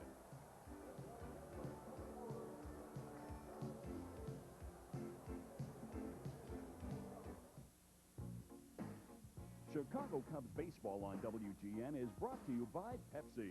Drink Pepsi, get stuffed.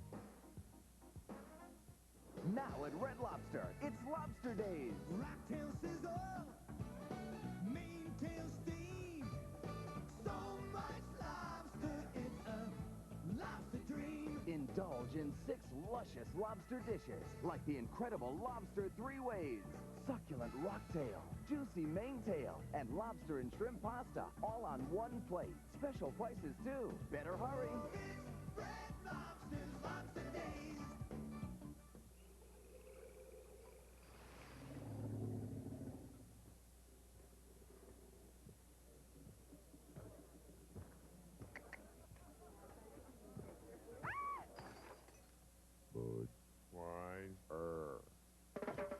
Alright, we're jamming. I wanna jam it with you. We're jamming, and I hope you like jamming too.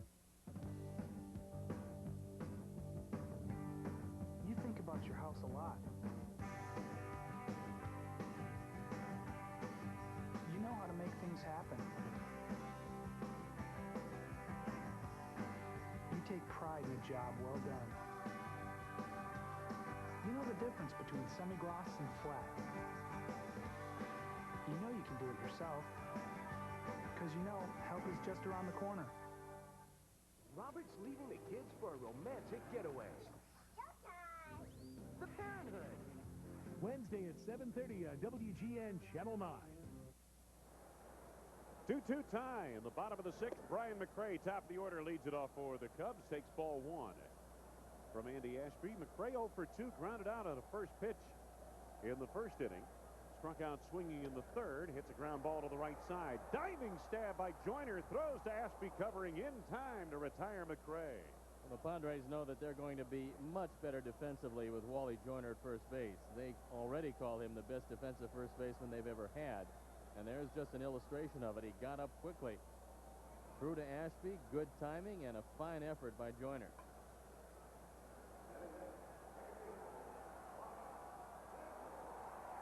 Here's the tail end of the play, and the throw leads Ashby by a step. He touches the inside of the bag with his right foot, and that's what you want to do.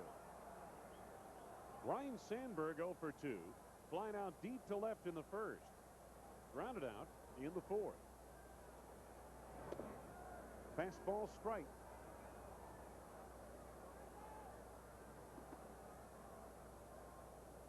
Rhino had a good spring. 386 on base percentage, 310 average.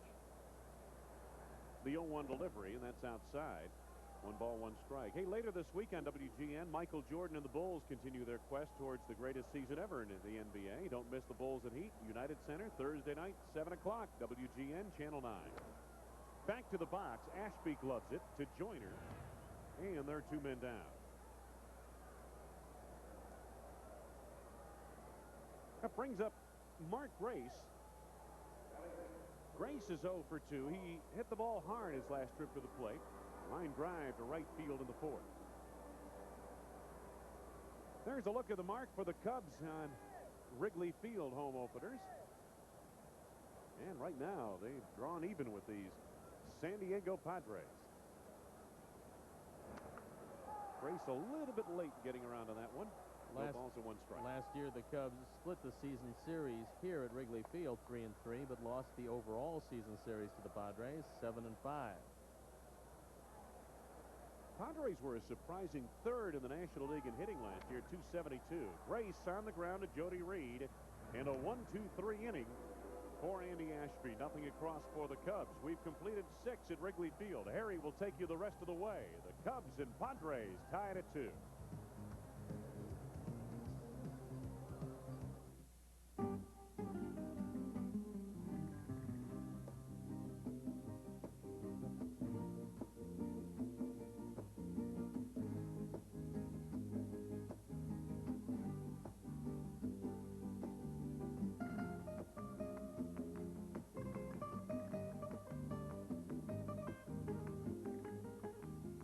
New service to Orlando on Southwest, the low-fare airline. Hurry in for the lawn and garden sale at Menards. Find spring savings on outdoor furniture from Sunbeam. The Legacy set comes with 4 padded chairs and glass table, just $174.95. Put a beautiful finish on all types of wood with Minwax polyurethane. It dries quickly for long-lasting protection. Now $11.89 a gallon after rebate. Bring out the best with Minwax from Menards. Save big money at Menards. When the Twins take Ray's brand new car to a party, Ray's gonna pop his cottontail. Navarro! Sister, sister! Wednesday at 7 on WGN Channel 9. Sometimes you feel like a nut. Sometimes you don't. Almond joys got nuts. Mounds don't. Because Sometimes you feel like, sometimes you... Men, is gray hair sneaking up on you, right under your nose? It is sneaking up on me. Here, too. You need Just for Men gel. Brush in, and in 5 minutes, rinse. It's the sure thing for a natural look. Just for Men gel. Oh, boy. Holy cow, what a ball game. Imagine Sanchez hitting a home run. Well, he had 3 last year, and he saved it up. Power from an unusual source, Harry, but the game is tied at 2, and it might just wind up in the hands of the bullpen. It certainly is a well-pitched, well-played game, so let's hold them, hold them, hold them.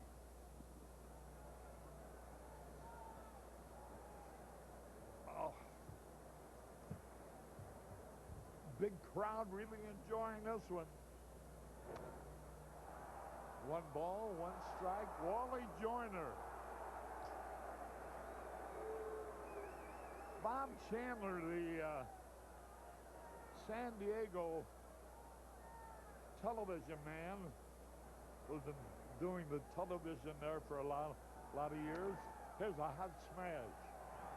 Nice play by Sandberg. 1 away. Hasn't taken Jaime Navarro long to realize that you can certainly depend on that right side with Sandberg and Grace. Sandberg has caught the last 3 balls hit to him in succession. This play to his left, he makes it easily and retires Joyner. What Chandler was saying was what you pointed out before, how similar the 2 first basemen are. Grace for the Cubs, Joyner for the Padres. What down, nobody on. Fly ball foul. Grant Osmus. Hey, Coach, how are you? Good to see you. Harry. Gary Barnett. How great should I say you are? That you're greater than whatever you say. What a job you did. Appreciate it, Harry. It all started down at your restaurant that night, you know? Nobody believes me when I tell them I used to broadcast when you were playing in Missouri. That's right. You know, I grew up listening to you every night when you were broadcasting for the Cardinals. Every night. I've gotten no better after all these years absolutely. either. You're still as good. Hey, listen. Everybody now, you did what you did last year. You became the talk of the nation. What are you going to do for an encore? Do it again. Only win it this time. Well, maybe you still want it. What's going to happen with that controversy about the players? I don't know what's going to happen. I know that from our end of it, we'll, maybe it'll go down in history that we won it, but we're not going to accept that trophy. We'll go get it next year and get 2 of them. Yeah.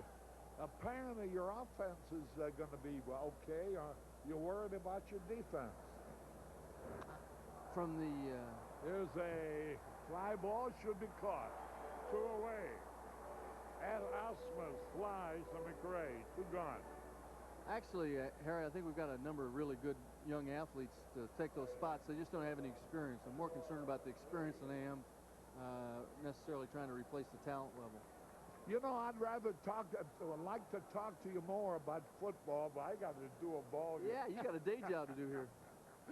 Good to see you, Gary. Thank you, Harry. Good. Here's a ground ball. 1, 2, 3. And we go in the bottom of the 7th. The score's tied up 2-2. And hits into this crowd.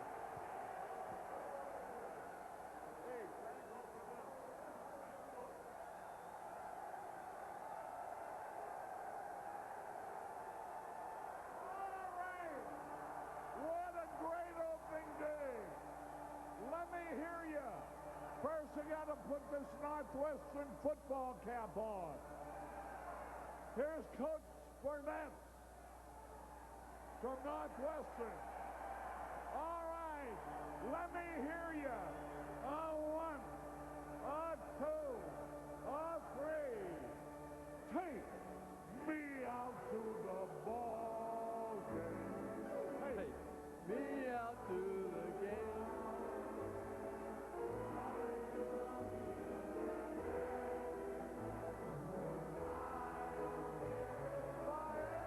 Get back, oh, it's root. Root for the club.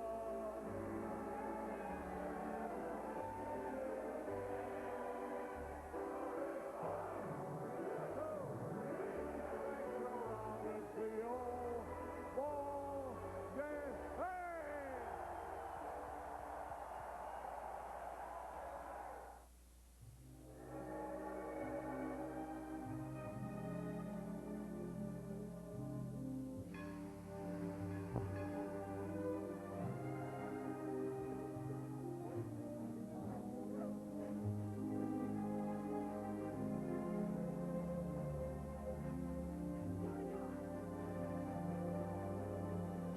For the great taste that won't fill you up or never let you down, make it a Bud Light.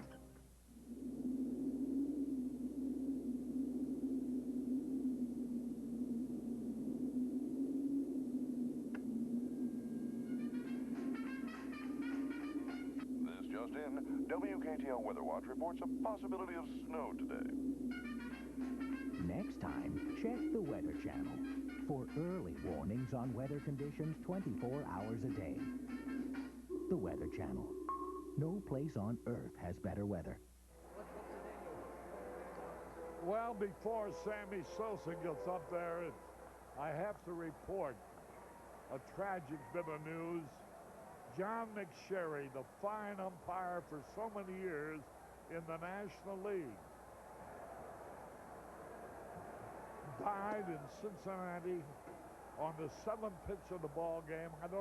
I think he was working the plate. He's been bothered with heart problems before, and he died. Here's a foul ball back.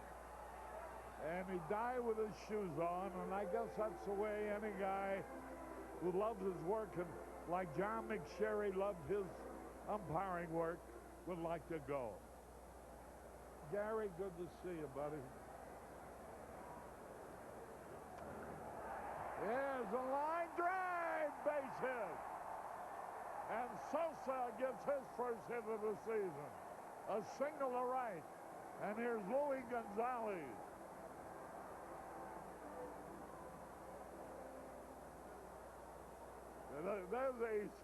There's a Sammy Sosa fan. They got their own club out there. You've seen some of the signs they've held up. All right, just a big run to pick up. Louis Gonzalez 0 for 2. You know, Jaime Navarro, just to show you what a crazy game this has been, all last year made one wild pitch. Today, he made 2 wild pitches in 1 inning, which accounted for their first run.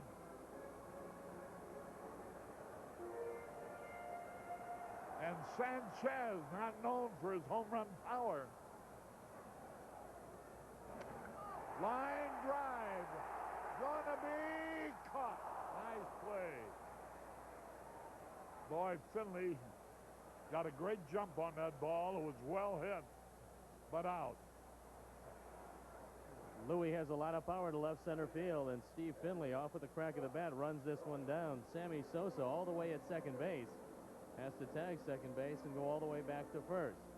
So with 1 out in the inning, not a bad time to send Sosa, who's probably the premier base stealer on this team.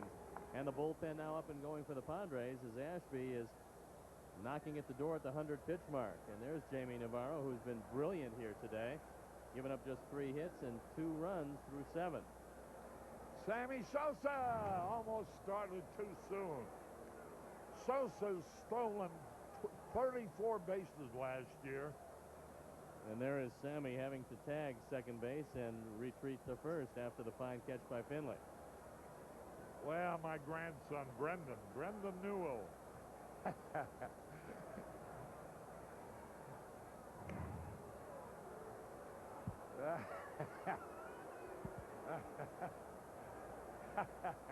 Oh, boy. How are you? There you are, Brendan. There you are.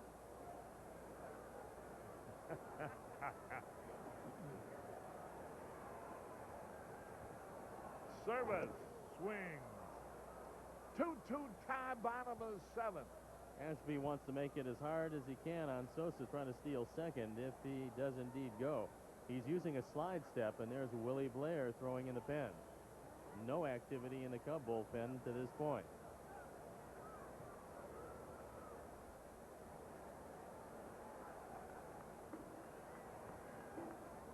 Service takes the pitch outside. 1 ball, 1 strike, 1 out. Game tied. 2-2, 1 on. Let's pause for identification. This is America's #1 sports station, WGN-TV, Chicago. Harry Carey back to the ballpark. Boy, I must really broadcast a funny way.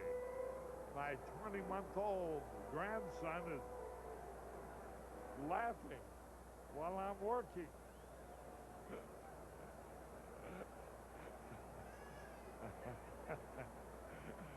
And my wife, his grandma, holding him. Dutchie. There's the pitch high. One of our good friends, Jack and Joan Barry, are watching the game down in Florida. Every time I look at him, he smiles.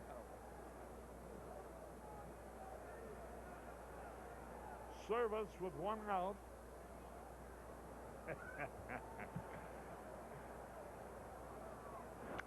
There's a drive. Way back. It might be. It is. Holy cow. Service hit a home run into the left field bleachers with a man on. Look at the Cubs dugout.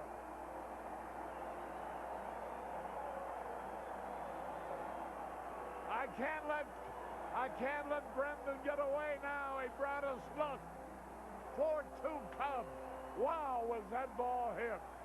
Service gets a 2-0 fastball, inner part of the plate. You see Osmus wants it away, but Ashby misses with it up and out over the plate. And Service picking up where he left off last year, going way back. The Cubs up by 2, courtesy of the long ball. 2 2-run bomb. Here now is Hernandez.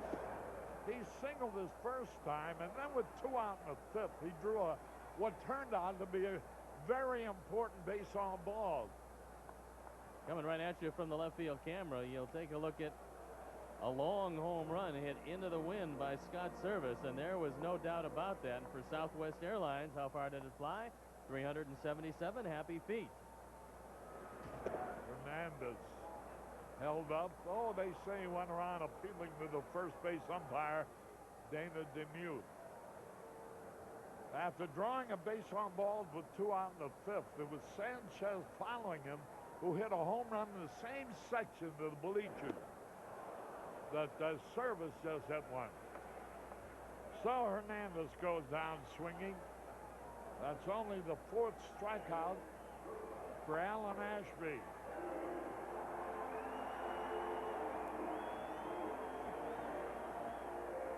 Two men out. The Cubs leading 4-2. 2 home run blasts. You know, Service last year hit only .225. There's a bunt that goes foul. And had only 1 home run and 12 RBIs with Houston. And he came over along with Louis Gonzalez to the Cubs in the trade for Rick Wilkins. For the Cubs, he had 12 homers, 35 RBIs, hitting .286. And today, on the Cubs' 1996 home opener, he's hit a 2-run homer to put them ahead. 1 ball, 1 strike. Now, if you are manager Jim Riggleman, the great game, line drive right at Andahar.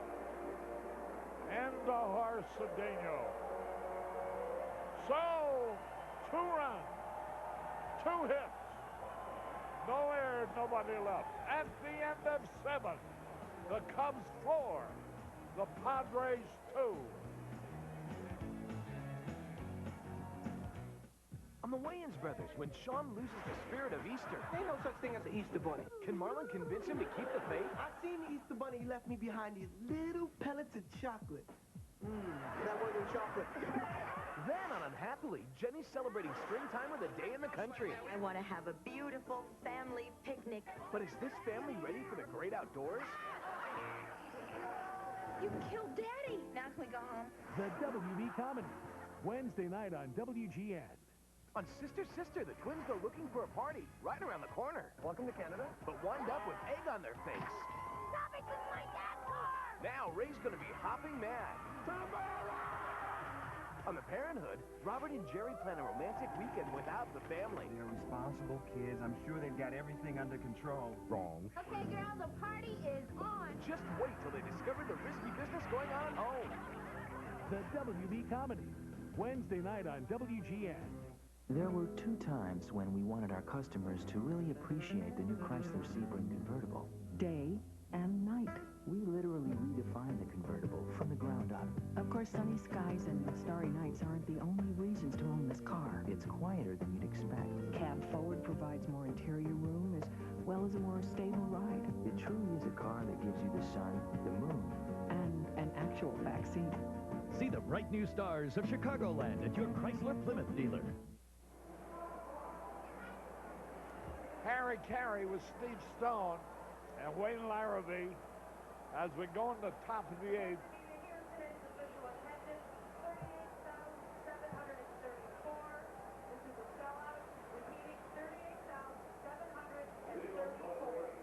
A sellout crowd of 38,734 paid here today.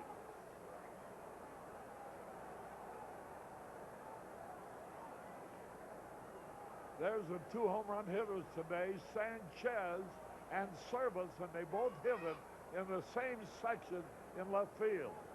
Maybe they picked the one spot the ball could be hit for a home run. The wind is more cross field. Here's Reed to lead it off. I started to ask you, Steve, with Navarro pitching so well, a lot of pressure on the manager, whether to go with them all the way or go to your bullpen. Well, I think he figured that if he could get 100 to 110 pitches out of Jaime, that he would be very happy regardless of where that fell during the game. And now Fergie Jenkins wants to come out talk with Navarro. I think, Harry, he's right between that 100 and 110 pitch mark at this point. And I think there is cause for concern with Perez and Patterson loosening up in the bullpen. They want to find out just what Jaime has left. It looks like Chris Gwynn for the moment in the on-deck circle, the brother of Tony Gwynn, who made the ball club out of spring training. And there's Jim Riggleman. And you're right, there is a decision to be made at this point. Jaime's still popping the ball, but he's fallen behind 3-0. And you're trying to nurse along that 2-run lead. A pinch hitter coming up next for Ashby. Right in there, a strike call. Next telecast Wednesday afternoon when the Cubs and Padres will be right back at it here at Wrigley Field. Leadoff man at 1 o'clock, game time 1:20. Ball 4, and who do you think's coming up? Not Tony Gwynn, Chris Gwynn. Chris Gwynn, who is his brother, his younger brother. Ashby did a fine job while he was in there. 7 innings pitched for Andy Ashby. Gave up 4 runs on 4 hits, the 2 homers. He walked 1 and he fanned 5. And now, Gwynn, a left-hand hitter, is stepping up there. Like his brother, a left-hand hitter. Ooh, he took a good cut.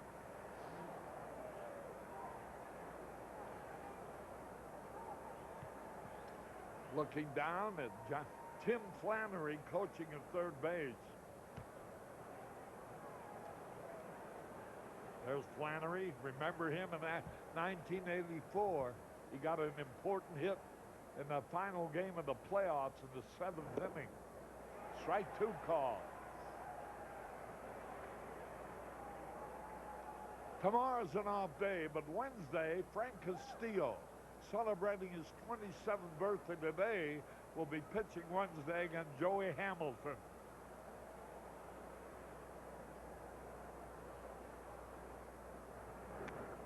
Pulled a foul. 0-2 the count.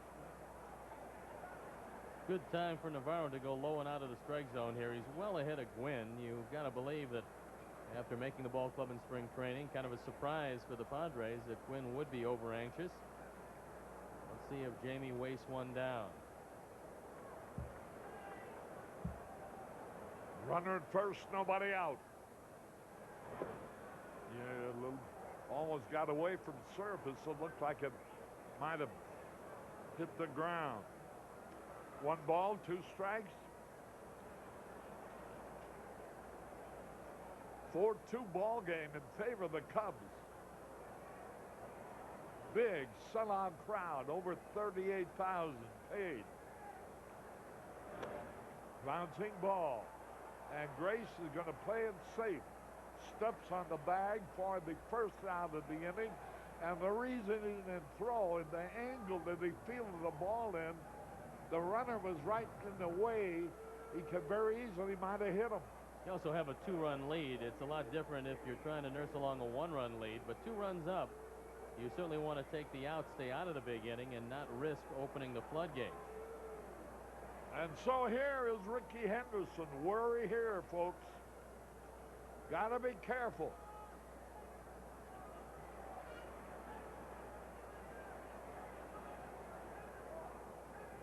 Long ball hitter when the time called.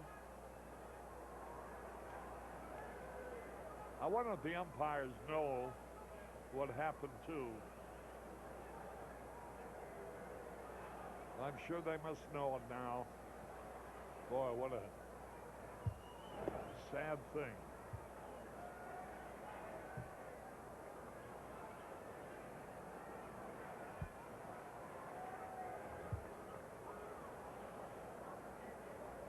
A home run hitter. Ricky Henderson. Bouncing ball, big hop. Easy out to first base. And Henderson bounced out. And here's Finley, like Henderson. A dangerous man in this situation. And if you're on the mound and you're Jaime Navarro, you want to end it right here. You don't want to get to Gwynn and Caminiti, the heart of the order as far as the Padres are concerned. You'd love to end it with Finley. And he wants to keep it alive. You still have to respect his bunting ability, but they're back at the corners with Hernandez and Grace. A few steps in back of the bag. Strike over the inside corner. Hernandez playing wide of the bag. Grace covering the line at first base. Fouled it off. 0-2 the count. Ben Stein and his daughter Carol, along with people behind the San Diego dugout, and Ben Stein's regular season tickets. Good to see Ben out and around. 0-2 the count.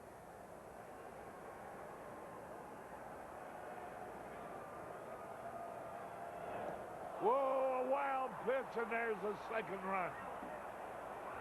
That is scored on a wild pitch, making the score now 4-3. Now, isn't that something? All of last year, Navarro made only 1 wild pitch. This year, he's already made 3 in 1 ball game, 2 in 1 inning for all 3 of their runs. Yeah, that hurt. 4-3 now. 1 ball, 2 strikes. That must indicate, though, that he has plenty of stuff on that slider. Bouncing, look at that, next pitch. Sandberg throws out Finley to retire the side, but 1 run. No hits. Nobody left. We go in the bottom of the 8th, and the Cubs are leading 4-3. Robert's leaving the kids for a romantic getaway. The Parenthood. Wednesday at 7:30 on WGN Channel 9. I've cut it 3 times a week, but never too low. I've watered it, I've fed it, I've talked to it. Careers will be made on it. It does not fear the occasional weed or the suicide squeeze. They will spit on it, but they will wear it home. This is my yard, and you can play on it if you're good enough. True Value, a proud sponsor of opening day and yards everywhere. Okay, boy. Now, just like I taught you, I want you to open the cooler, and I want you to get me an ice-cold Pepsi. Come on, boy. You can do it.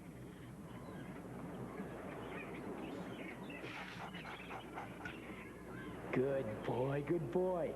Maybe later we'll play Frisbee. Hey, big boy, you got another one of those for me? Oh. Je t'aime. I love this dream.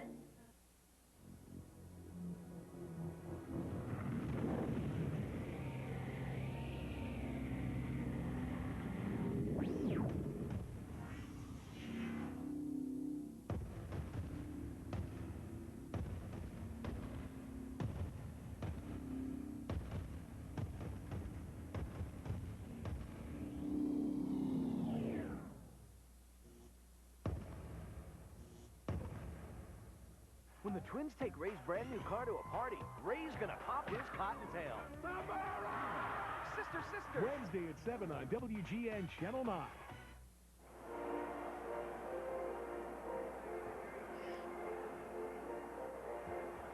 Harry back at Wrigley Field. There's a good April Fool's sign. Cubs lose. April Fool. I hope it's April Fool. The Cubs are leading at the moment 4-3. Scott Bullitt batting for Jaime Navarro, who pitched a sensational ball game. Willie Blair on the mound for the Padres. Willie Blair. Blair 7-5 last year. Appeared in 40 games.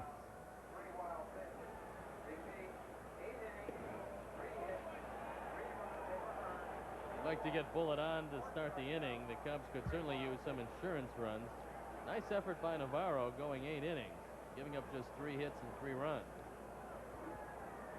Bullitt takes the strike call. For Navarro, in 8 innings, allowed only 3 hits, but made 3 wild pitches,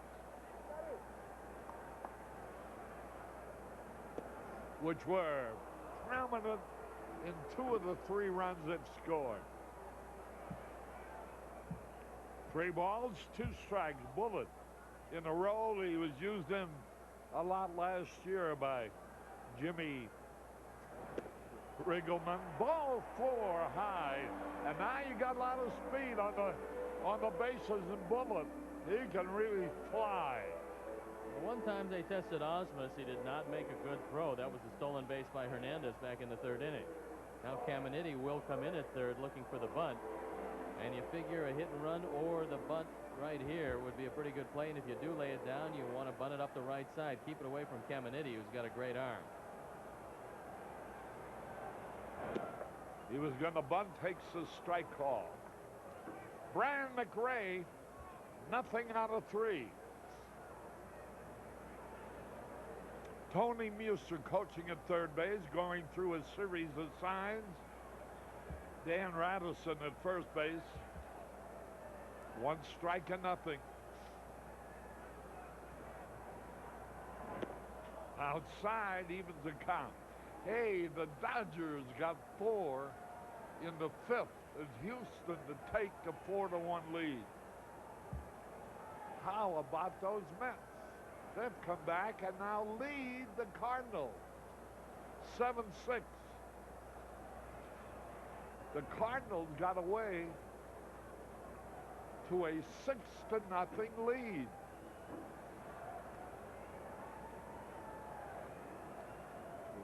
Runner to first, Scott Bullitt. The throw, whoa, almost threw it away. Good play by Joyner. Joyner is reminiscent, as we talked about before, of Mark Grace. They're both the same type of hitters, same type of fielders. Great first baseman. Oh, time call. Time call. And McRae went ahead and bunted the ball foul, but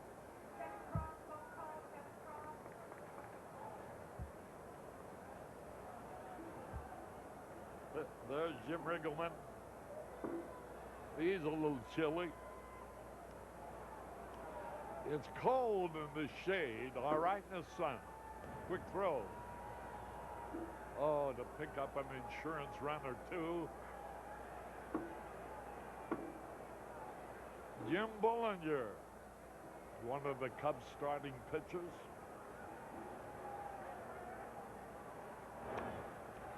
Oh, they might have a play. It's like, no.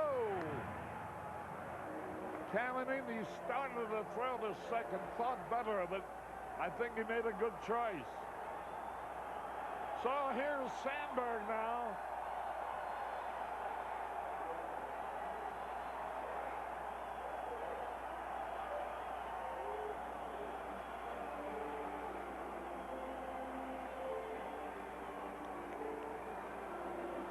So Bullitt's speed was important on that play. Probably anybody else other than Sosa would have been forced. Instead, Caminiti had to throw it to first base. So that leaves a man in scoring position. Here's Sandberg. A little bit low. Mark Grace is next. We're in the bottom of the eighth. A honey of a ball game. Look at the rooftop. They're sold out today, too. Don Nystrom has 100 Budweiser customers on the roof of Jim Murphy's saloon. Ball low in the dirt. And this is where the man up at bat really looking for the fastball, especially with left-hand hitting Mark Grace on deck. Let's see if Rhino can get a fastball middle in and do something with it. 2 balls, no strikes.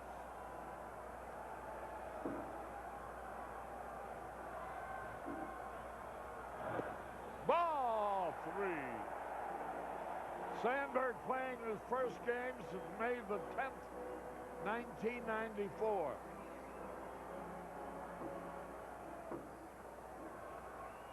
Billy Williams mentioned during spring training how much more patient he thought these Cub players were this year, and is proving to be so. Ball 4. And Sandberg walked. Willie Blair pitching very carefully with a man in scoring position. Well, a walk preceded Sanchez's home run in the 5th that tied up the ball game. Now a walk to Bullitt and another one to Sandberg has given the Cubs a great opportunity. That's Dan Warthen, the pitching coach, coming out. Kind of surprising that he would pitch essentially around Sandberg with Grace on deck. You don't have the left-hander in the pen, so you're looking at a very tough left-hand hitter with a right-hander on the mound. So Dan Warthen. Hey, Steve, that's Doug Butler working in the bullpen, and he also was involved in the Brad Osmus and Andy Ashby trade, with Ashby being the player to be named later. So they got 3 men, one of helping them in the bullpen, the starting catcher and the starting pitcher. That was some kind of deal they made with Colorado. Line drive, base hit, first pitch. Here's the runner trying to score. Whoa, he falls down, and he's tagged out. Rounding third base, Bullitt slipped and fell about 3/4 of the way to the plate, and he's tagged out. That's a bad break.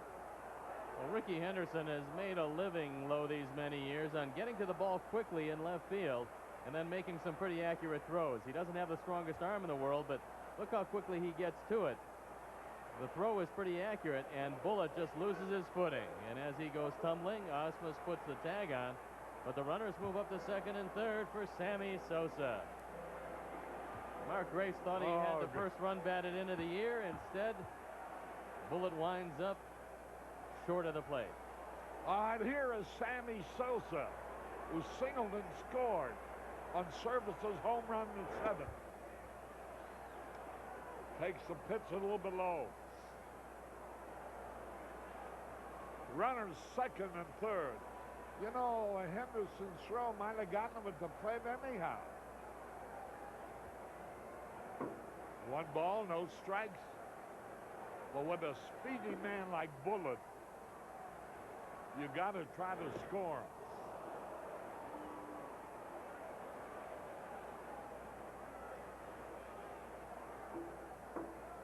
You know, he slipped just before he hit that circle there, the dirt, which conveys where the fungo hitter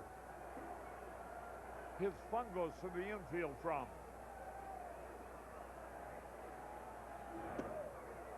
Inside. Well, Atlanta beat San Francisco 10-8, I think it is.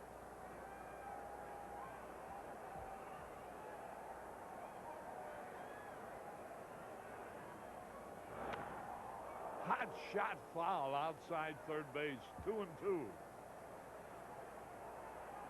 1 inning to go. The Cubs 3 outs away from a victory. Here's where look who's coming up in the 9th. Tony Gwynn, Ken Caminiti, and Wally Joyner, their best 3 hitters.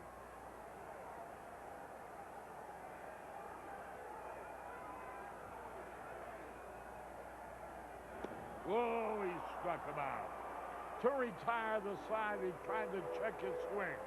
No runs, 1 hit, no errors, 2 men left. At the end of 8, 4-3 in favor of the Cubs. Chicago Cubs baseball on WGN is brought to you by Southwest Airlines, celebrating 25 years of low fares, frequent flights, and fun. What do you get when you fly the low-fare airline? Fun fares. Well, you waited so long for a fare to get so nice and low now. You really should fly. Light up the night. Southwest Airlines' new fun fares are so low. Want to see that again? Now you can fly just for the fun of it. Come along with us, 'cause we got a lot of things to do now. You really should fly. And you'll have fun, fun, fun, flying Southwest on a fun fair today. Fun, fun, flying on a fun fair. I remember it like it was yesterday. I was hosting my first big business dinner, and I paid with my Visa card. Turns out I was over my limit. I was so embarrassed, I didn't know what to do. So I got the American Express card, and it never happened again. Call 1-800-THE-CARD. We can take your application right over the phone. Applying for the card was one of the easiest things I've ever done, and smartest. And anyone who's ever gone anywhere knows it. I have a place to cash checks, get my mail, and get help when I need it. My dad said the minute you get a job, get an American Express card. He said, trust me on this one. I've gone everywhere with it. And here's a tip. Sign up for membership rewards, and everything you charge on the card will earn you program points, so you can keep on traveling. So call now for the American Express card. You can apply right over the phone. It's really worth it. It helped not having a preset limit. I got cash on the go. I can call 24 hours a day. That helps. Go anywhere, and it's with you all the way. Don't delay. Just dial 1-800-THE-CARD. Harry Carey back at Wrigley Field.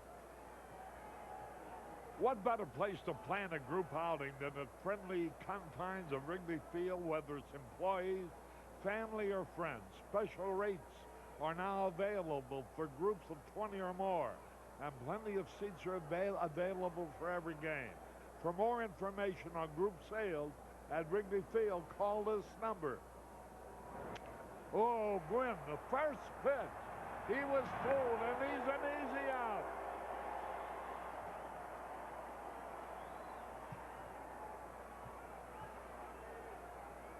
1 out. Doug Jones is in the game on relief. Here's the Chrysler Plymouth game summary with the Cubs leading 4-3. Navarro, 3 hits in 8 innings. 3 wild pitches enabled him to score 2 of the 3 runs.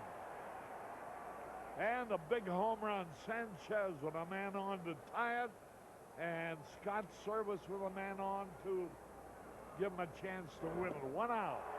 Caminiti swings, and this is Todd Jones. You know that Doug Jones is going to get the ball over the plate. 22 saves last year, a high ERA, but he throws strikes, and he's been around a long time. And he retired a very tough man on 1 pitch. Doug Jones, 37-year-old veteran, didn't win anything last year, lost 4, but struck out 42 in 46 innings. 38 years old. 1 ball, 2 strikes, 1 out. Stay tuned after the game for the GMC game highlights. And Ken Caminiti has cracked his bat. Well, let's see if Jones has somewhat of an advantage. Now, he's been in the National League before, but the Padres haven't seen him in a while. Boy, I thought that was... He got Tony Gwynn on off it. I guess everything he throws is a change, but Tony was way out in front on the pitch, so they had to be even slower than he anticipated. Well, the one thing you know, there's no way in the world you're going to rattle Doug Jones. He's seen just about everything in his long career at this point, and you know he's going to throw strikes. Very rarely will he hurt himself. He's going to make the Padres hit him to beat him. Jaime Navarro figures to win this game. There's a looper. Foul. Oh, boy. Caminiti carrying the bat with him down the first baseline. I think he knew it was foul all the way, and it saved the Cubs a double. That one falling on the right side of the line as far as the Cubs are concerned. Caminiti's hit the ball hard all 3 times up there. Terry Adams loosening up in the pen, getting ready to go in case Jones needs some help. A little bit inside. 2 balls, 2 strikes. Boy, the contrast between Randy Myers and Doug Jones. 2 balls, 2 strikes. The sides are left-handed and right-handed. He swings. What did he do? Did he foul it? Yeah. Fouled it off in self-defense. I think Doug was pumped up a little bit, got that fastball up there pretty well. From the Southwest Plainview camera, we'll take a look at a defensive swing, self-preservation on the part of Caminiti, who was able to foul it off and stay alive. Well, boy, Arnie's going to have a problem with the Budweiser Player of the Day. 2 balls, 2 strikes. He could give it to Ray Sanchez, whose unexpected 2-run homer with 2 out tied it. Could give it to Scott Service, whose 2-run homer put him ahead and a chance to win it, as they are at the moment. Ground ball foul. There's another guy going to go unnoticed, Harry. And because Jaime Navarro. Well, the other guy is the man in center field. Brian McRae has made some fine defensive catches out there that's helped Navarro certainly keep the Padres at bay. And there's a look at Brian McRae, who plays center field here at Wrigley Field, probably better than anybody. Base hit up the middle. And so, with 1 out, the tying run is on. And here is Wally Joyner, another tough left-hand hitter. A guy who puts the ball in the play, seldom strikes out. One of the things you can do with Wally Joyner is induce him to ground into a double play. And this year, unlike last year where the Cubs were 13th in the league, they will turn a few more double plays with Sanchez and Sandberg in the middle. Jim Riggleman looking on very anxiously. 1 out, 2 outs away from a big victory. Outside, Joyner, tall, rangy left-hand hitter. Started with the Angels. Then with Michael Caine loves. And now with the Padres.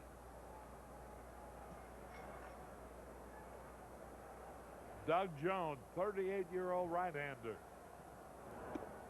Ooh. Ball 2. Now, Joyner did see Jones last year, and Jones was a member of the Baltimore Orioles, so he has the advantage of seeing him pitch of late.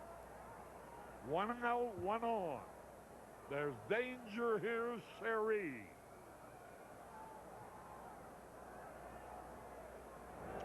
Whoa, he foul tipped it. That was a change, and it looked like Joyner put a change of bat on his swing. He just kind of slowed it up as if to meet it.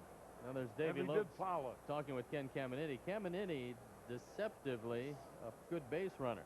You don't expect him to go, but he will on occasion. He swiped 12 last year. 2 balls and a strike. Swung and he missed. And now it's 2-2. There's Bruce Bochy to your right, the San Diego manager, and of course Jim Riggleman right there in Cub Blue. 2-2, big pitch. Whoa, that game is tied. A line drive to left, and brand new ball game.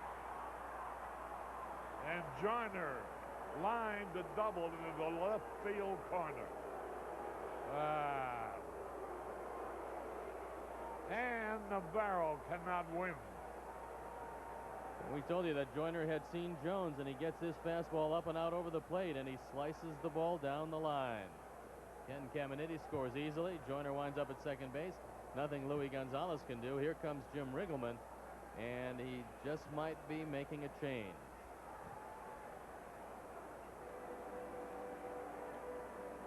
Well,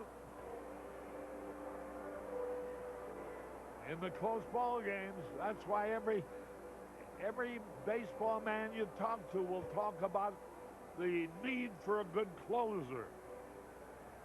So often teams are ahead going into the ninth, but the relief pitcher can't hold them.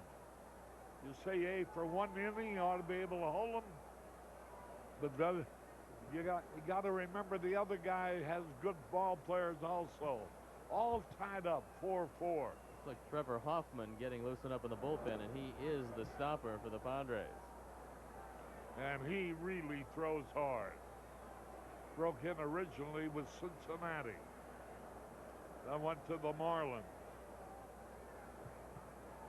Now with San Diego. Strike called. Brad Ausmus, nothing out of 3. Brand new ball game. 4-4 tie.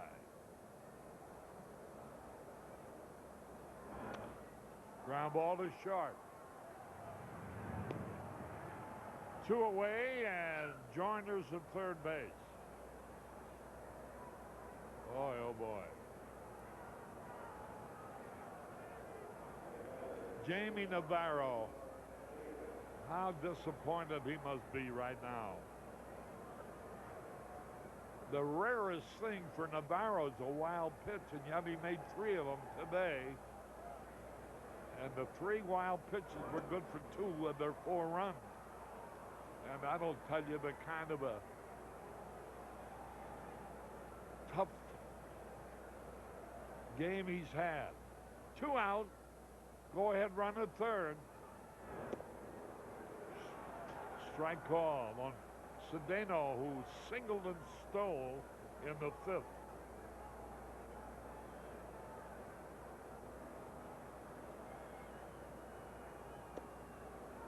Little outside. Looking ahead. Bottom of the 9th. Gonzalez, Service, and Hernandez. Outside, ball 3. And Jody Reed will be next. Jody Reed is one of these guys with a so-so batting average, but he always manages to do something to help win a ball game. Like Lemke of the Braves. Woo, he had a cut. 3-2. Cedeno helped Jones out there. That was ball 4, dipping out of the strike zone, but Cedeno, over anxious, swings at one that's less than ankle high. Game tied up 4-4.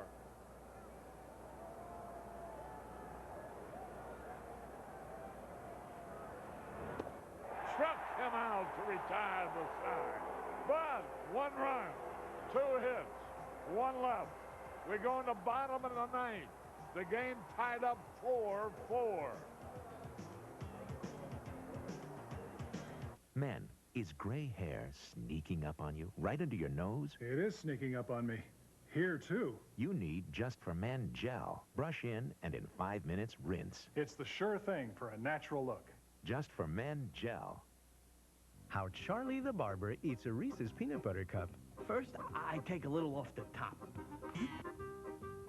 Then, I take a little more. There's no wrong way to eat a Reese's. Michael Caine loves Sally Field. I'm enormously attracted to you. I don't make love before the first date. Steve Gutenberg loves Sally Field. Marry me, Daisy. You have to say yes. I do? You do. But who does Sally Field love? I feel sick. When a love story It was incredible. gets this confusing, You're a weird person, aren't you? it's time to Can you just stop being a hopeless romantic? surrender. Tonight at 7 on WGN Channel 9. Some of the most acclaimed cars in history are now on sale. Save now on all the award-winning cab-forward Chrysler sedans, sporty Cirrus, luxury family sedan Chrysler Concorde, and the elegant Chrysler LHS. Choose low APRs or low lease rates or up to $3,000 cash back. The technology of cab-forward design is now on sale. See the bright new stars of Chicagoland at your Chrysler Plymouth dealer.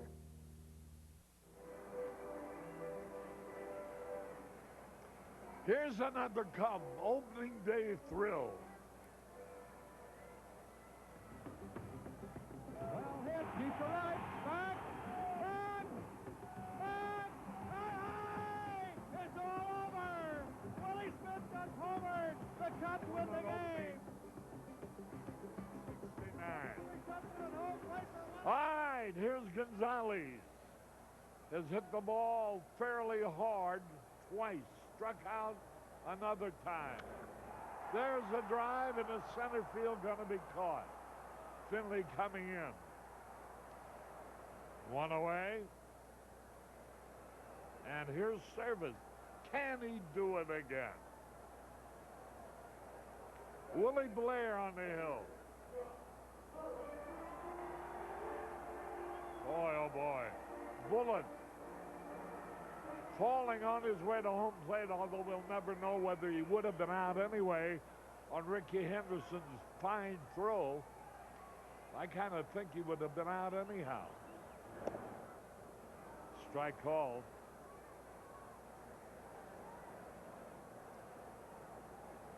Deprive Mark Grace of a big RBI.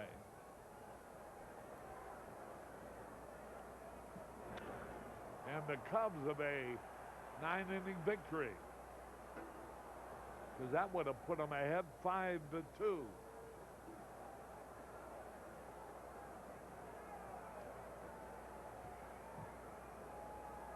The Padres tied it up 4-4 in the bottom of the 9th.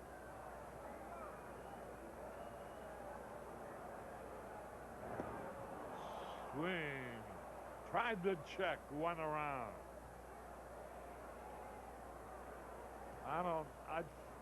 I hope that the turn of events hasn't affected the Cub players psychologically. 3 wild pitches account for 2 runs. You got a possible insurance run racing for the plate when he slips and falls and is tagged out. It's easy to think, well, maybe we're not supposed to win this game. Well, here's a guy who could win it. He has home run power. Hit 13 of them a year ago. 1 ball, 1 strike, 2 out, nobody on.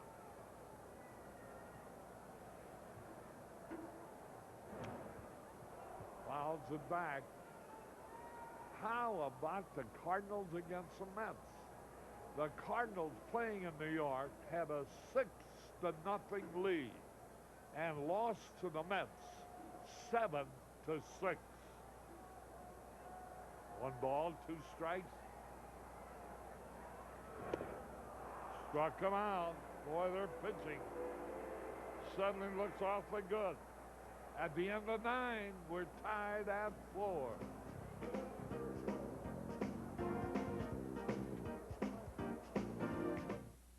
I've cut it 3 times a week, but never too low. I've watered it, I've fed it, I've talked to it. Careers will be made on it. It does not fear the occasional weed or the suicide squeeze. They will spit on it, but they will wear it home. This is my yard, and you can play on it if you're good enough. True Value, a proud sponsor of opening day and yards everywhere.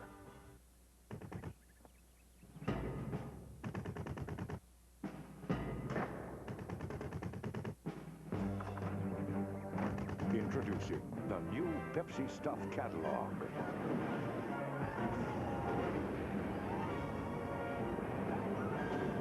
Now, the more Pepsi you drink, the more great stuff you're going to get. Sure beats the bus.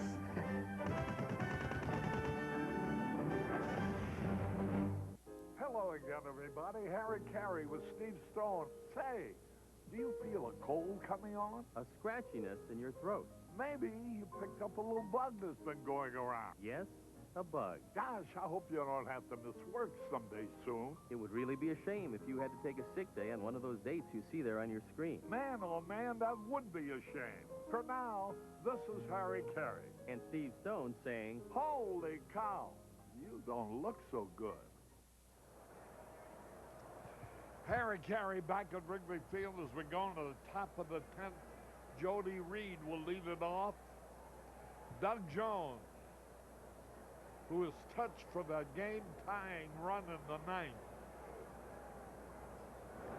delivers a fastball in there, a strike call. Jones, 38 years old. Looks like Scott Livingstone in the on-deck circle.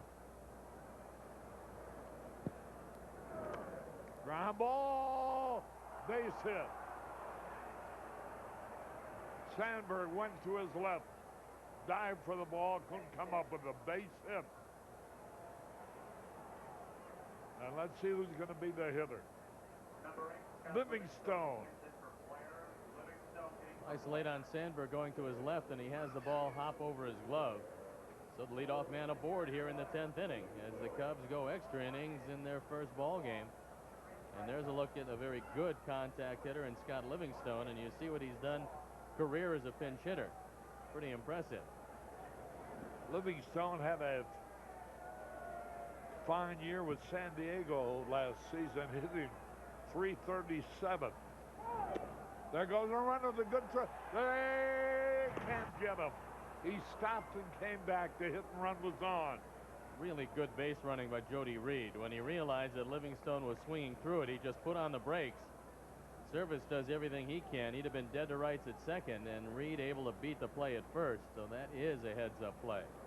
Now let's see if maybe they'll bunt with Livingstone to move along Reed.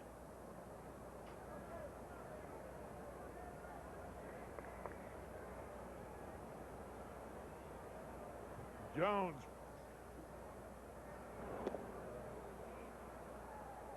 throws so many change of paces. You would think that would help a good base runner steal. I hope Henderson doesn't get on.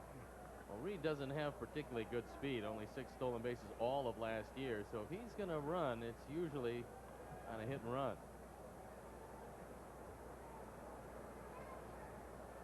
Reed a lead. Swung and a miss. 1 ball, 2 strikes. The Dodgers are leading Houston 4-3 at the end of 6. The Mets came from behind and edged the Cardinals 7-6 in New York.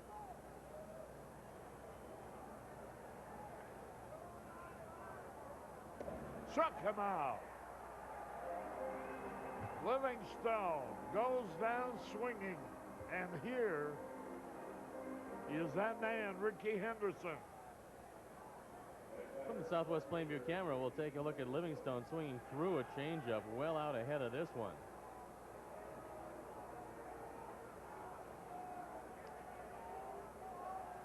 And there is a Southwest Airlines Plainview camera high atop Wrigley Field.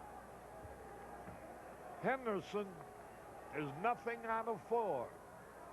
A dangerous hitter.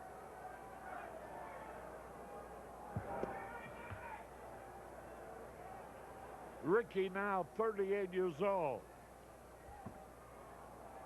In his 17th year in the major leagues.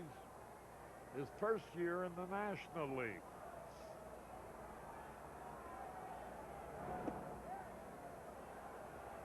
He was with Oakland, the Yankees, then Oakland again.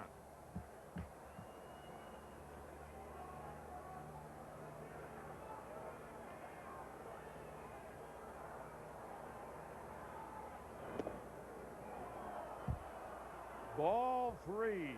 One thing that Henderson always has been able to do is get command of that strike zone. Very rarely, if ever, does he swing at anything out of the zone.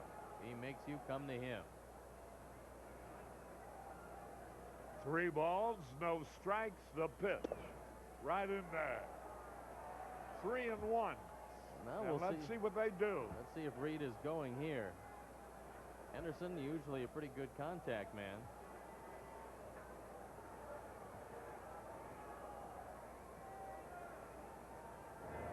Ball 4, and the Padres threaten now. Runners at first and second, 1 out. Finley, the hitter, and it's going to be the left-hander coming out of the bullpen. We'll tell you more about it in a moment.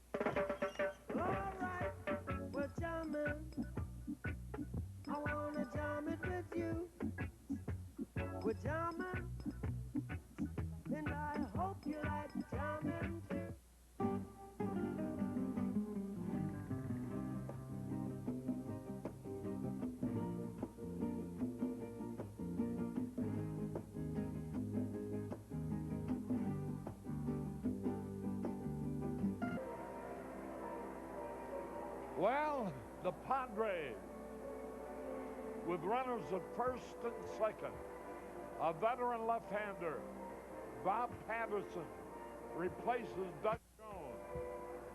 A game situation. Patterson pitched his way onto this club with a fine spring. In 9 games in spring training, he was 1-0, an ERA of 2.70. His last save coming at Chicago, but in the American League. And his last win coming at Detroit in the American League. He inherits base runners at first and second, a tough situation with Finley and Gwynn due up. Well,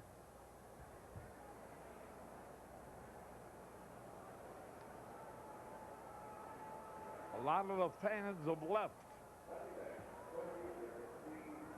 The Cubs seemingly had this one won. But you got to give a pat on the back to the Padres. They bounced back from defeat. Now they're in the spot to win.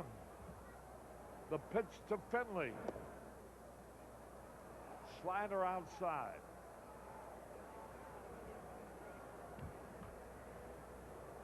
There's the L, which transports a lot of the Cub fans to and from.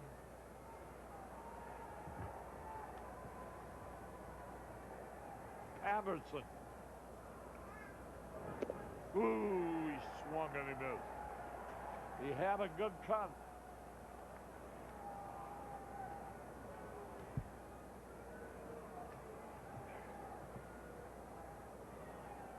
1 ball, 1 strike. Finley very fast.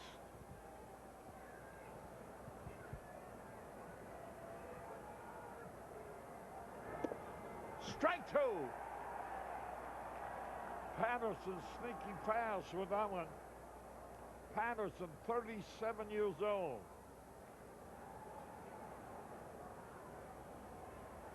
Last season, the Padres in extra innings, 1 below 500. 1 ball, 2 strikes. Patterson was 5-2 with the Angels last year. He's ahead of Finley. And who do you think is coming up next? Tony Gwynn. So Patterson really has his work cut out for himself. 1 ball, 2 strikes.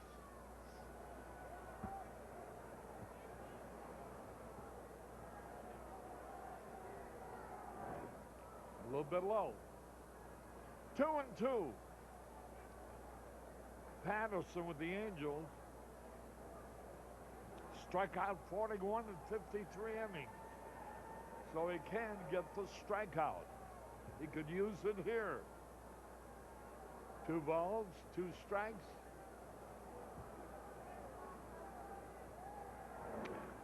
Ground ball. Race has it. Races to the bag. He's not going to try for the double play. Well, now, Harry, I think you got to walk Tony Gwynn and take your chances with Ken Caminiti. And then the decision is, do you want to face him from the right or left side? But there's no way you're going to face Tony Gwynn here, I don't believe. And here comes Jim Riggleman to make sure that he and Bob Patterson are on the same page.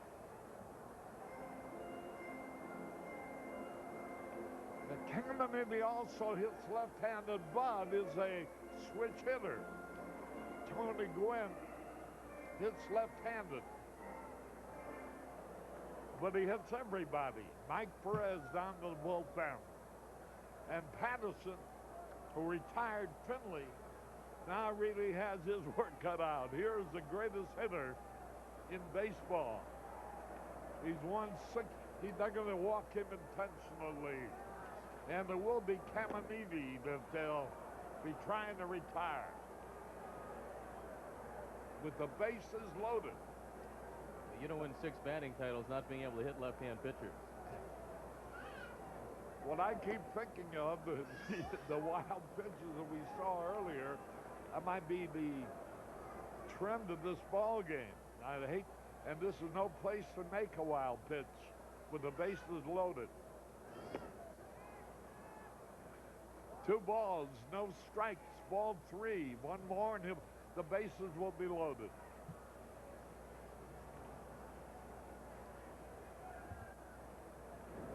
All right. And here's where Caminiti turns around to hit right-handed. That's what he's done career with the bases loaded, so he's had a pretty good run at it. And now you see Ken Caminiti versus the Cubs and against the rest of the National League. So you can see that he has done a lot of damage against the Cubs and the Cub pitching over the course of his career. And notably last season. He's had a great career with San Diego after being in a big trade they made with Houston, where he broke into the big league. Fine third baseman, good hitter. Strike over the outside corner. 1 strike and nothing. Bases are loaded. Game is tied. 2 are out. We're in the top of the 10th.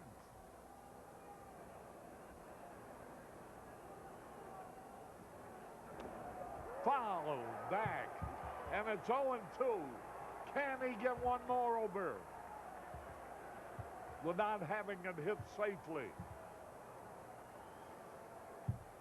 Bases loaded, 2 out. Caminiti, switch hitter. Hit .302 last year with 26 homers, 94 RBIs. Check him out! And Patterson did the job. Caminiti arguing about it. It caught the outside corner. And the Cubs coming in from the bottom of the 10th.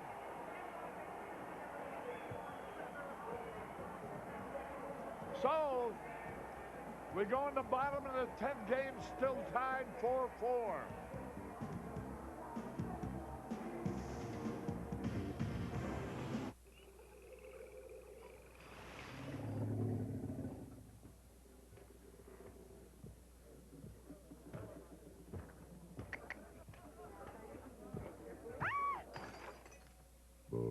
Budweiser. Alright, we're jamming. I wanna jam it with you. We're jamming, and I hope you like jamming too.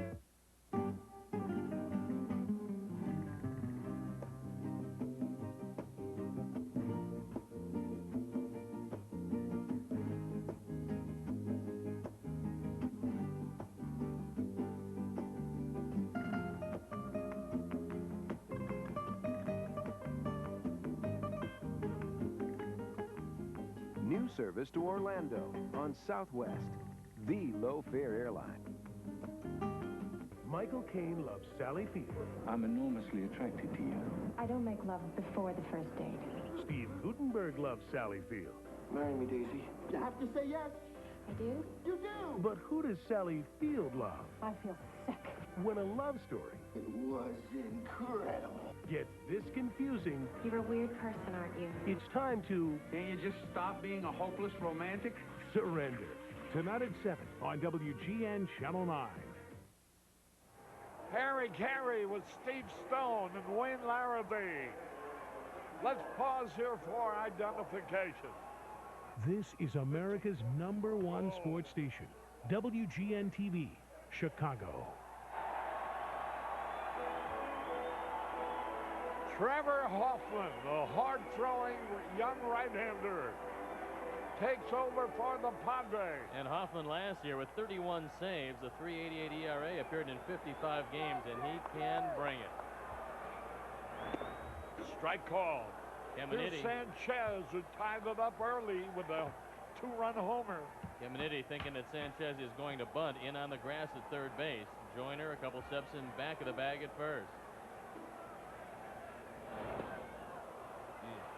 Strike two. He swung. He tried to stop. He fouled it off. For the moment, Patterson in the on-deck circle.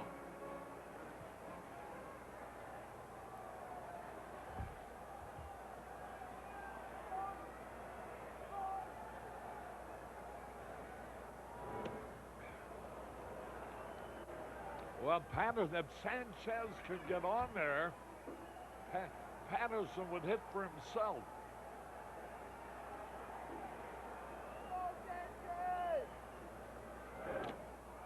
Fouls it off, had a good cut. 1 ball, 2 strikes. Ray, one of the best contact men in the league, and usually the best contact man on the Cubs team. And that one rattling off the mask of Brad Osmus, I think broke the mask. So he'll go back and get another one as Ray Sanchez trying to get aboard, setting up the bunt by Patterson and eliminating Jim Riggleman having to go to his bench again. I think I mentioned before that the 2 catchers of the Padres are the most educated, I guess, in the league. Osmus graduated from Dartmouth and Brian Johnson from Stanford.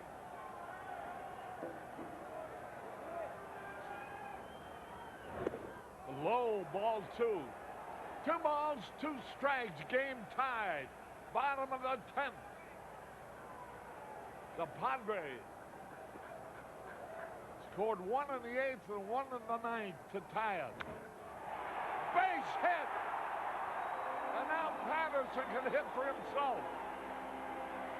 Sanchez leads off the 10th with a single to left. Trevor Hoffman gets the ball up high, and Ray Sanchez, who is a great contact hitter, just drives it through the left side. Good effort by Cedeno, but he comes up short on this bullet. And now Patterson will be bunting, and Wally Joyner to talk with Trevor Hoffman just exactly when he wants him to release. We want to make sure that he's not charging with Hoffman going to first with a pickoff attempt. Caminiti very close at third. And there's a look at Hoffman and what he did last year. Here's Bob Patterson.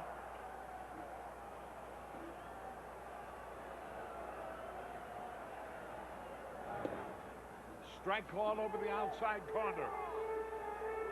Patterson pitches left-handed, hits right-handed. Trevor Hoffman, hard-throwing right-hander. Dan Radisson telling Sanchez to be heads up about the fake charge by Joyner and then go back to the bag for the pickoff move. Look how shallow Caminiti is. Wow, he can almost shake hands with Patterson. There's Tony Music. Well, Harry, when you hit 115 lifetime and a man's throwing 94, you don't figure he's going to pull the ball by you at third.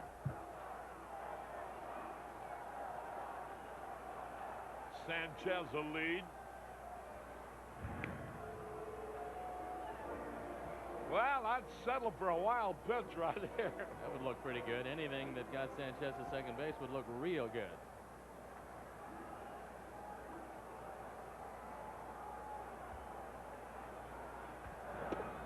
Strike two call.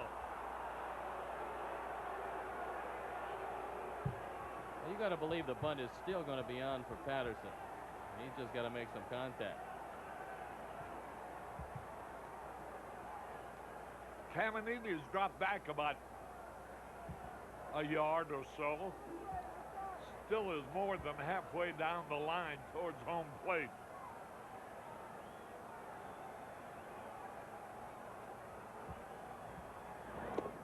Struck him out trying to bunt. Patterson goes down trying to sacrifice. Here's Brian McRae looking for his first hit. And Sandberg would be next. The outfield is shade towards left. A lot of room in right center. Trevor Hoffman's fastball is low and away.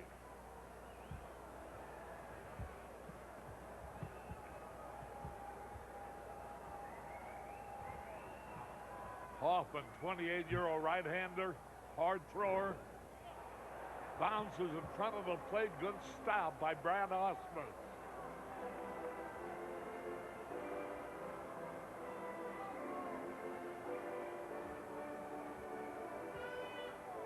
Cubs last year, 2 games over 500 in extra inning games, and they'd like to start it off on the right foot here in '96.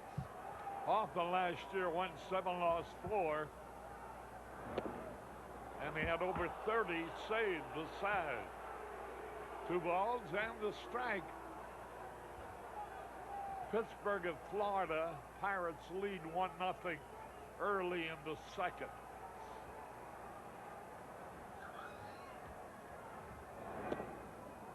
Whoa! That ball looked like it was at least 6 inches outside, and Jim Quick giving the benefit of the doubt to Trevor Hoffman. Watch it again, and we'll take a look at where this pitch winds up. Looks like it was well off the plate. 2 balls, 2 strikes. Base hit, left field, and runners run. First and second. McRae grounded a single to left.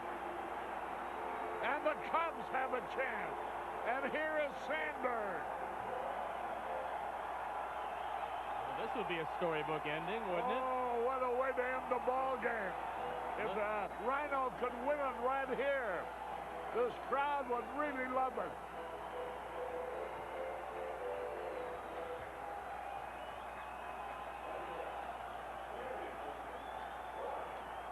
And we've been able to pick up Arnie, Margaret, Sandberg in the stands. Runners, winning run at second base. Whoa, almost a wild pitch. They like to see Hoffman falling behind with the slider and then having to come to Sandberg with the fastball, especially if it's up. 1 ball, no strikes.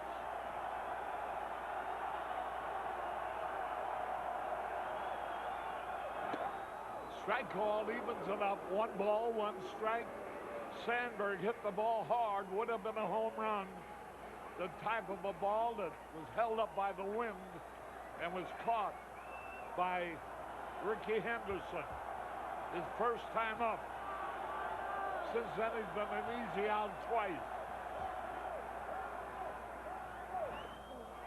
There, almost, the runners almost broke, but almost, again, made a good save of a pitch which could have been a wild pitch. Good thing that Sanchez stayed at second base, because with the ball down the third base line and Osmus' momentum carrying him toward third, it would have been an easy throw for him. 2 outs and a strike.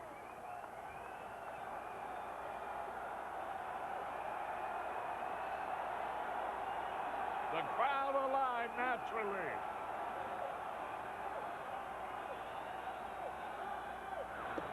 Swung and he missed, and the count even.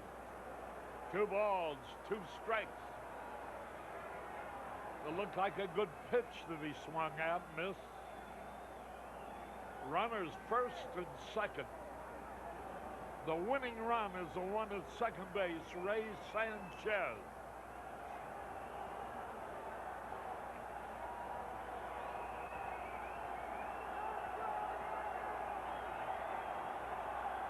Osmus directing his infield around. 2-2. Whoa, high over his head. Ball 3. Sometimes I get the runners started in a situation like this. It's a pretty big gamble with Grace due up next, however. You only have 1 out, and you certainly want to bring the left-hander up, but we'll see what's on the mind of Jim Riggleman. Now ready, 3 balls, 2 strikes.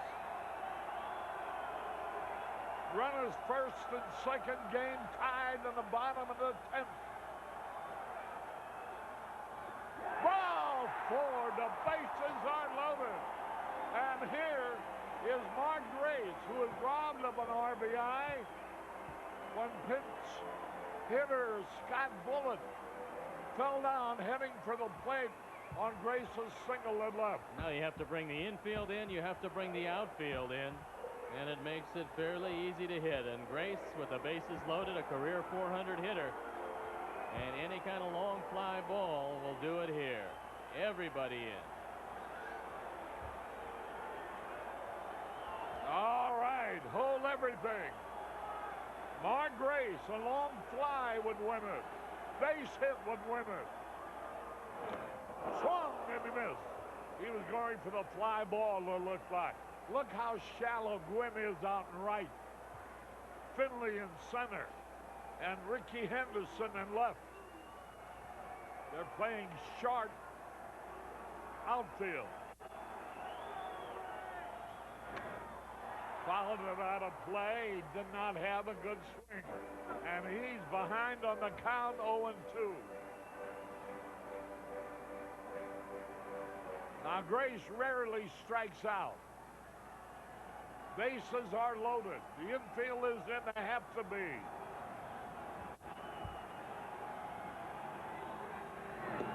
Outside, ball 1. 1 ball, 2 strikes.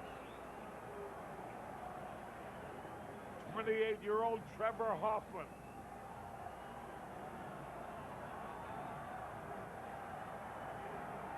Big right-hander gets ready. Oh, almost a wild pitch. A great save by Brad Osmus. That's what he must have majored in at Dartmouth. Stopping would-be wild pitches. Well, that was quite an effort. Jaime Navarro still around. And I'm kind of surprised that Cedeno is as deep as he is at shortstop, because on a chopper, he's got no chance of coming home with it. They've got to go second to first, and a chopper scores the run. That's a most unusual defensive alignment in this situation. Now ready. Fouled it off. He's lucky he did. He was way off stride on that one.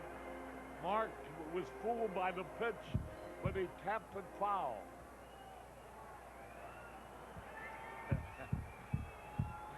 Sam, you made the shirt too long.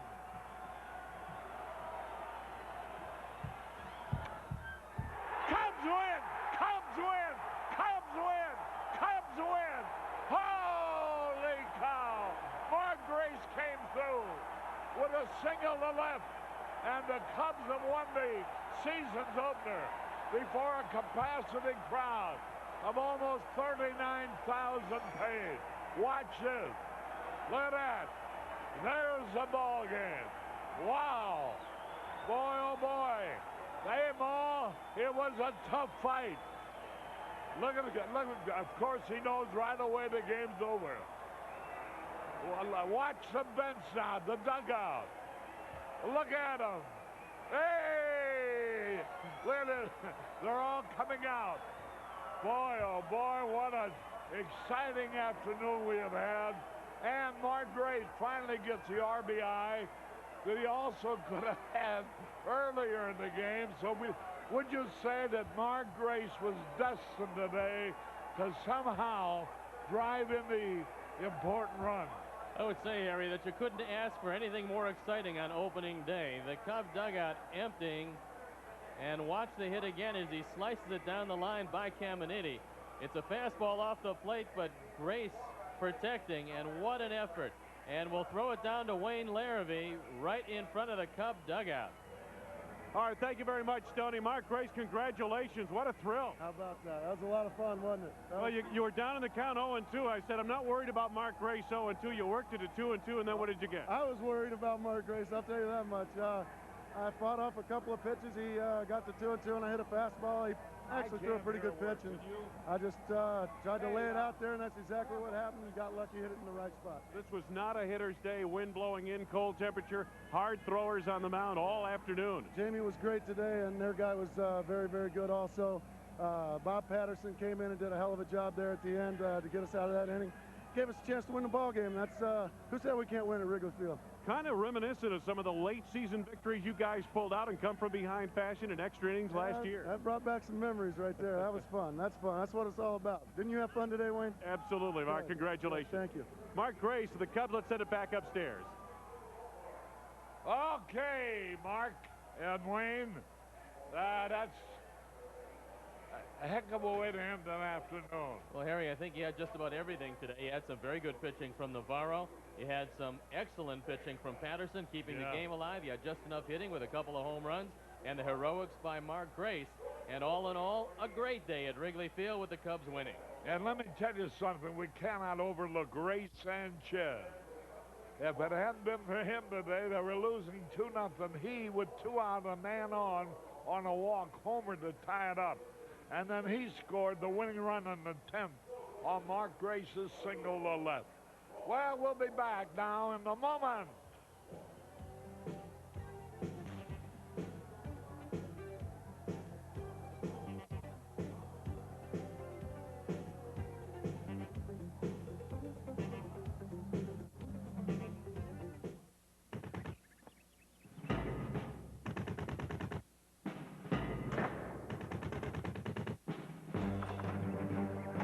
Introducing the new Pepsi Stuff catalog.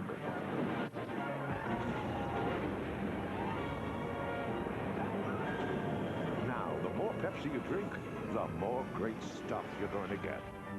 Sure beats the bus.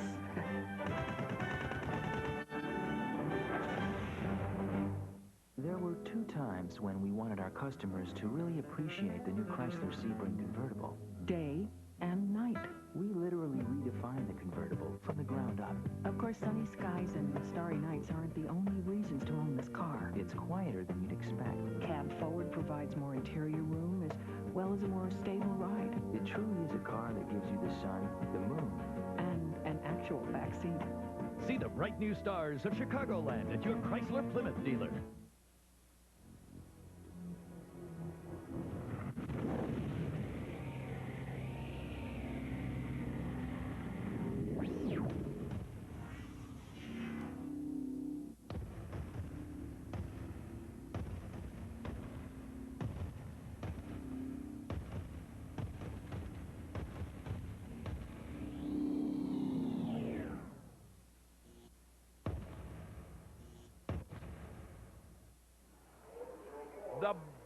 The Budweiser play of the game is the game's winning hit. You just heard and saw the man who got it, Mark Grace.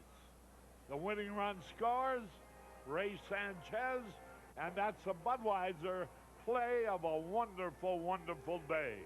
The producer-director of Cubs baseball is Arnie Harris. Our associate producer, Joe Corneo.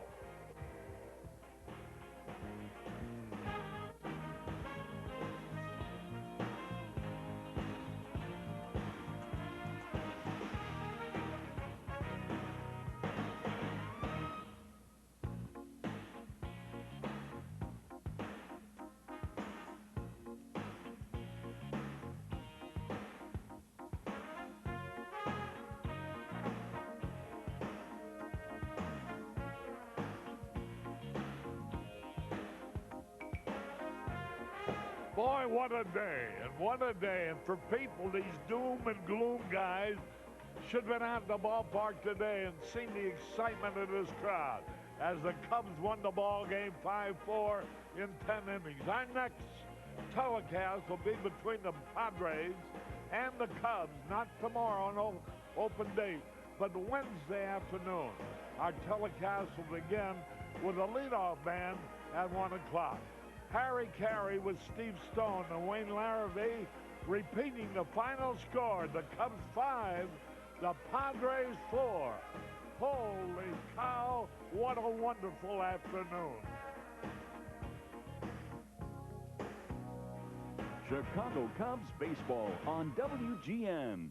Brought to you by Bud Light. If you want great taste that won't fill you up and never lets you down, make it a Bud Light. The Stars of Chicagoland, your local Chrysler Plymouth dealers. Electric Avenue Montgomery Ward, the store for great prices on brand name electronics and appliances. Pepsi, drink Pepsi, get stuff. Aflac, insuring over 38 million people worldwide. And by Southwest Airlines, celebrating 25 years of low fares, frequent flights, and fun.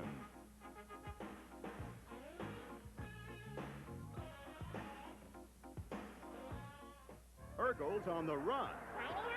He's hiding from his love-crazed girlfriend. She likes to do the wiggle, wiggle, wing dance. At my age, you hope for a wiggle, but you settle for a ding. And while everyone thinks he's a Don Juan, he's a lady killer. He's a poodle-facing, skirt-chasing love daddy. He just wants to get away. I can think of a better way to use our lips. On the next Family Matters. Tonight at 6 on WGN Channel 9. Dearly beloved, we are gathered here. Your best friends share your point of view. Shouldn't your truck go where you want to go? Go for a Sonoma. For a limited time, get the lease deal you've been waiting for on a new Sonoma at your Chicagoland and Northern Indiana GMC dealers.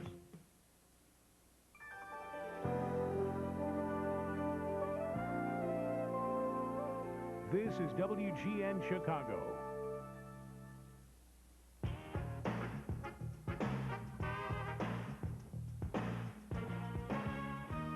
The 10th inning.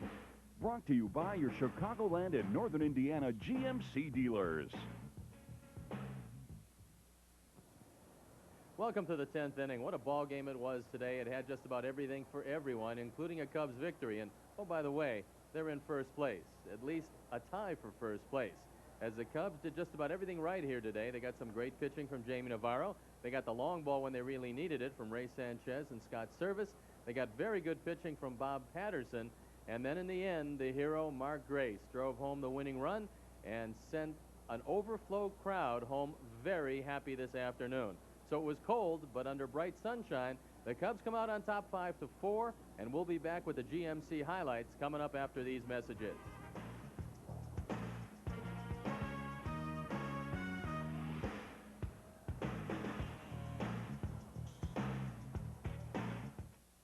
At Burger King, we're not your mother.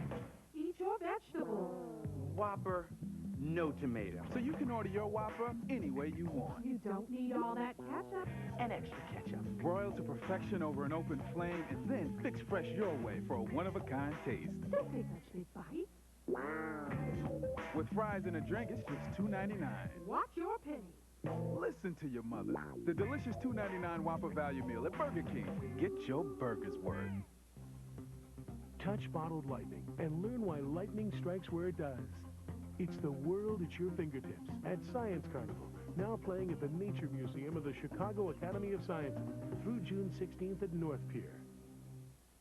On the Wayans brothers, when Sean loses the spirit of Easter. Ain't no such thing as an Easter bunny. Can Marlon convince him to keep the faith? I seen the Easter bunny. He left me behind these little pellets of chocolate. That wasn't chocolate. Then, on Unhappily, Jenny's celebrating springtime with a day in the country. I want to have a beautiful family picnic. But is this family ready for the great outdoors? You killed Daddy. Now can we go home? The WB Comedy, Wednesday night on WGN. Dearly beloved, we are gathered here. Your best friends share your point of view. Shouldn't your truck go where you want to go? Go for a Sonoma. For a limited time, get the lease deal you've been waiting for on a new Sonoma at your Chicagoland and Northern Indiana GMC dealers.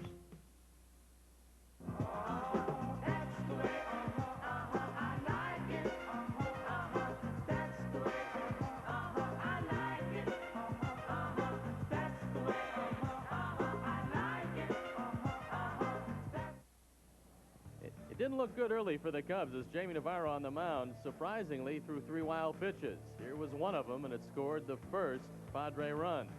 Wally Joyner scores, Padres on top 1-0, and then the suicide squeeze. Cedeno scores, great bunt by Ashby. Padres on top 2-0. But that was before Boom Boom Sanchez comes up. Had 3 home runs last year. He has 1 this year, and this a big one, tying the game at 2. And then it's Scott Service time as he goes way back. This one coming in the 7th inning. And it puts the Cubs on top 4-2. But the Padres scrambled back. They scored a couple of runs. And it's a 4-4 game with the bases loaded and Mark Grace up. Taking it right down the line by a diving Ken Caminiti. Sanchez, one of the heroes of today, scores. And the Cubs go on to win 5-4. And we'll be back with a final word after these messages.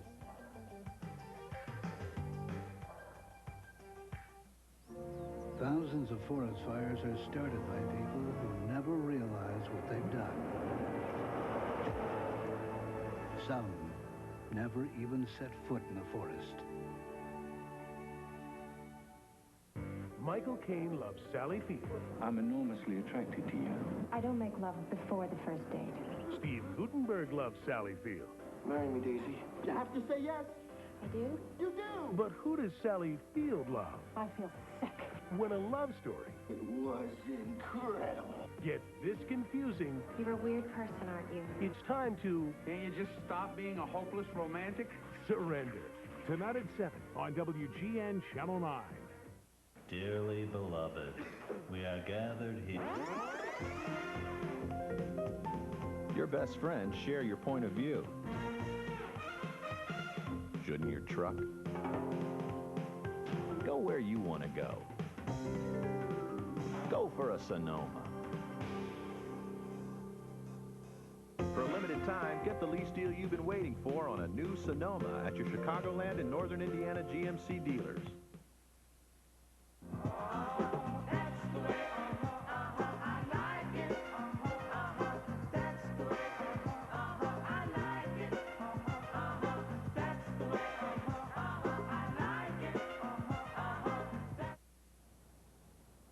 That's Wednesday's probable starters. Joey Hamilton, a talented young right-hander for the Padres, and Frank Castillo. You look at those numbers against the Padres, you would figure it would bode well for the Cubs. He's 6-2, a .223 lifetime ERA against San Diego. And the Cubs learning to win at home, and they have to, because they play 15 of their first 20 right here at the friendly confines. So our next telecast, Wednesday afternoon with the leadoff man at 1 o'clock. It's the Cubs and Padres once again And we'll see you on Wednesday afternoon. So the suffered a massive heart attack and died at a Cincinnati hospital less than an hour later. Some of the following pictures might be troubling. Not right away, though. This was the scene before the game. Everything seemed well enough. The umpires and managers gathered. Then this terrible moment. McSherry had just made a call on a pitch. He turned away from the plate and collapsed. Quickly, aid was on its way. There you see what Riverfront fans watched in horror. McSherry calling for help just minutes after the opener had started. And he went to the ground.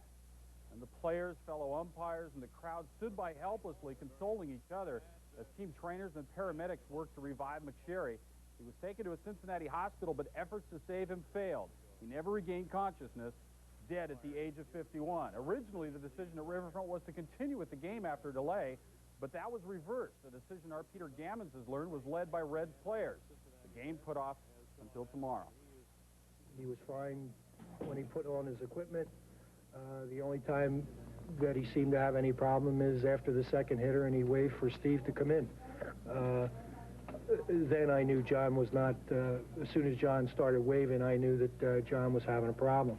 I was just there. I heard him say times, you know. I didn't think anything was wrong until I turned the line and saw him fall down. And I just knew then he was having a heart attack or something. Once we rolled John over, John never became conscious. I don't think he even heard me when I was talking to him when I got to him. There's no way we could go back out there and play baseball today. I mean, we're still a community, even if it is an umpire, and we'd struggle through a game, and there's no sense of having that happen. You don't expect things like that, and you just get caught off guard, and, you know, it's still shaky. Well, we're all broken-hearted. We lost a comrade, we lost a great umpire and a good guy. I mean, if you knew John, you knew he was a wonderful person, and he gave it his all. And every one of us, when we found out in the middle of the game, I think we worked the last half in shock. We're all broken-hearted. John was so popular among the umpires, and you know, so I think that right now they're just attempting to regroup and get their thoughts, as we all are. Under these circumstances, it wouldn't be fair to the umpires either. I mean, because, you know, watching Jerry Crawford out there, he broke down out there, and you could tell how close he was to him.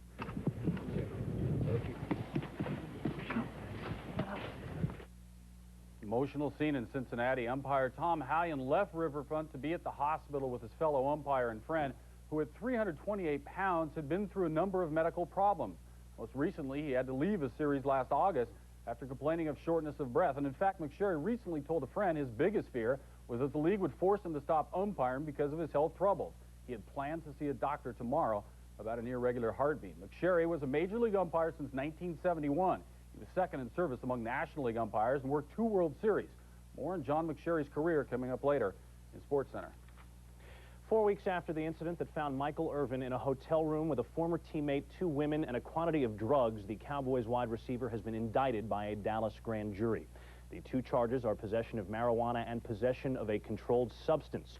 Irvin appeared in court today to hear the indictments that relate to an incident that took place on March 4th. The 2 women involved have also been indicted, but reports say that they have been granted certain immunities for their cooperation in the case. As for Irvin, he continues to maintain his innocence.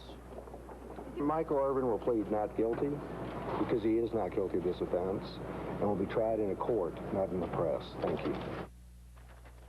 One Dallas television station reports that Irvin's fingerprints were found on a plate in the hotel room that contained residue from cocaine.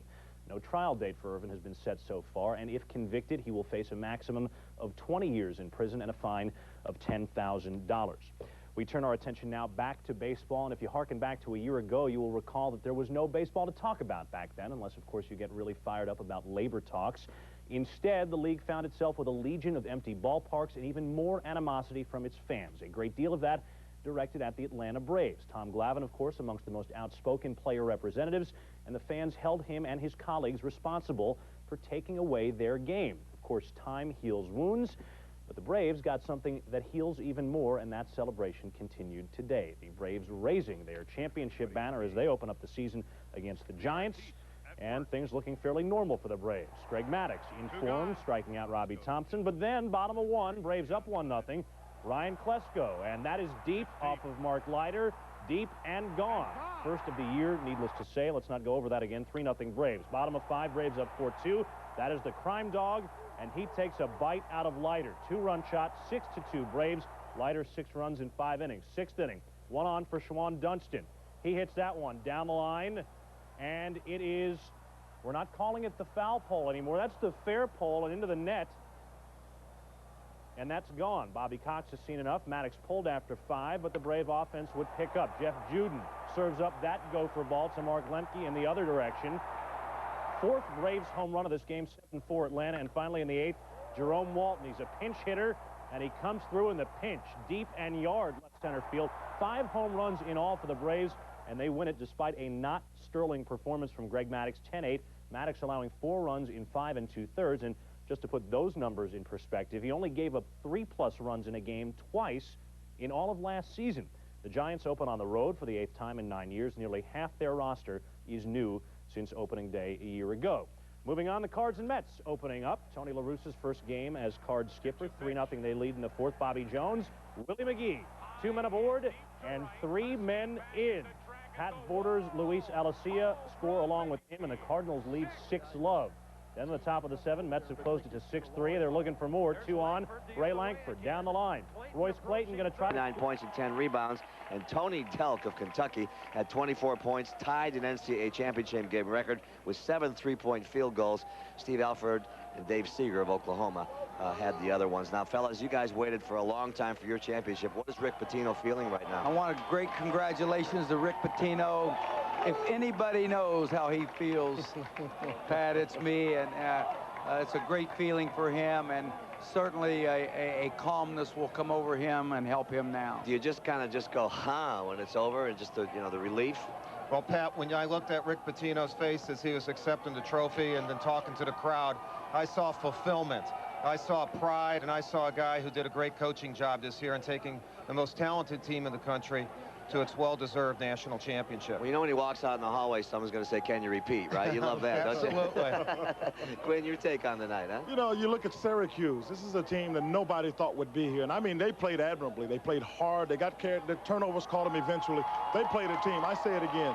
You talk about the Fabulous 5 from Michigan. Nobody in the history of basketball has had 11, 12 players this good to play together. They're a very well-coached team, deservedly the national champions. By the way, Tony Delk has gotten his due. He's been named the most outstanding player of the entire tournament, and well-deserved. He came up big this time. We're going to have one shining moment in a little bit here, but when we come back, we're going to hear from Jim Boeheim right after this. Stay with us.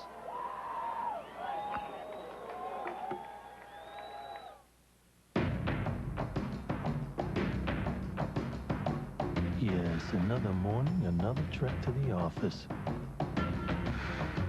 But in the new Mercedes E-Class, you're in one of the safest cars on the road.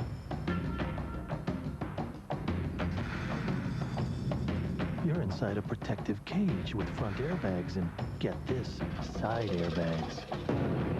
Heaven knows there are animals on these roads. I was just at the dentist. Really needed something for pain. What does he give me? Advil. On tough dental pain, 2 Advil work better than any 2 extra-strength Tylenol. Even better than 2 tablets of Tylenol with codeine. Advil is that good. Yeah, I took the High Endurance Challenge from Old Spice because I didn't really think it could work better than my old deodorant. But it does. If you don't think it's the best, call 1-800-PROVE-IT and they'll buy you a stick of yours. Now you got proof. Guaranteed. Okay, I'm sending the contract to the office right now. A task like transmitting documents through the electronic world can be an easy thing for a network to do. Assuming, of course, the network was designed for transmitting documents.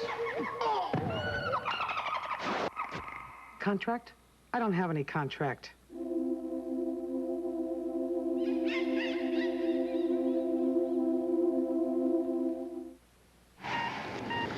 Surgery is a step-by-step procedure, but that doesn't mean anyone can do it. Midas Way isn't so different. Midas Auto Systems experts are among the most highly trained in the industry. And for every system they work on, they have rigorous step-by-step procedures. From alignment and suspension to braking and exhaust systems, they're so thorough, the job's done right. Well, they may leave a clamp in there, but only if it's necessary. Midas Auto Systems experts. What can we do for you today? The cop. Bada bing. The Mountie. Bada bing. And the player? So we gonna play today or what? Yeah, give me the ball. Isaiah Thomas on an all-new Due South, CBS Friday. Well, Pat Riley, who knows a thing about coaching in New York and knows a thing about Kentucky, once said there's no such thing as winning and losing. It's winning and misery. And so Kentucky goes on to a national championship, and Jim Boeheim recorded this interview a short time ago with Andrea Joyce. Coach, you gave them a tough battle. How tough is it, though, to sustain a comeback when they keep coming at you with fresh legs? Well, you know, we knew that. We knew it would be tough, but I don't think that was the key to the game. I just thought Kentucky made a couple great plays when they had to. I don't think we got, I mean, we were tired, but no more than usual. We played the same 7 guys all year. You know, we knew we were going to turn over a little bit, but Kentucky just made great plays. Delk's a great player, great senior. When we got down 13 or 14, most teams, Kentucky would have blown out at that stage. I'm just proud of my players. They weren't going to give up. They were going to come back, and we cut it to 4. We had a good opportunity, but you have to give Kentucky credit. At that stage of the game, when we cut it to 4, they made 2 great plays, and that was the ball game. But my kids have just had so much heart all year long, and in this tournament, I think they earned a little respect. How satisfying is this for you? You've had great teams in the past, but to accomplish so much with this particular team when it wasn't expected? Well, you know, whenever you do something that's unexpected, it's nice, but I'm just proud of the kids and feel bad because they gave everything they had, and sometimes in sports that's not enough, and I think that's what I told them at halftime, at the end of the game. It is enough when you give everything you had. Coach, thanks so much. We appreciate it. That could be the story right there. One coach backstage, one coach on center stage, cutting the nets down, Rick Pitino. When we come back, we'll have your shining moments.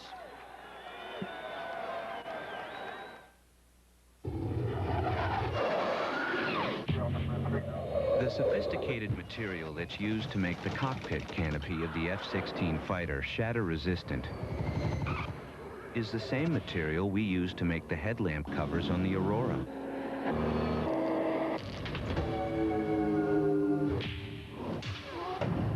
So you can imagine how advanced the rest of the car is. Aurora by Oldsmobile. It's your money.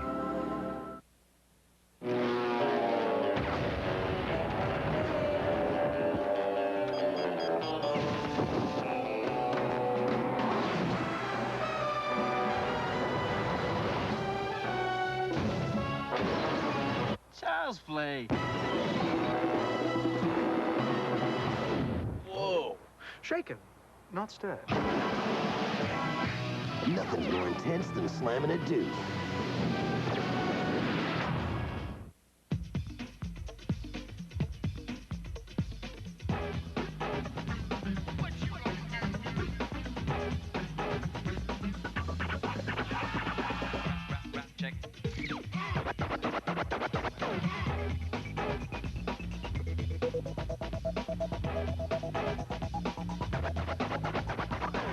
In Prague, you can trade them for a car.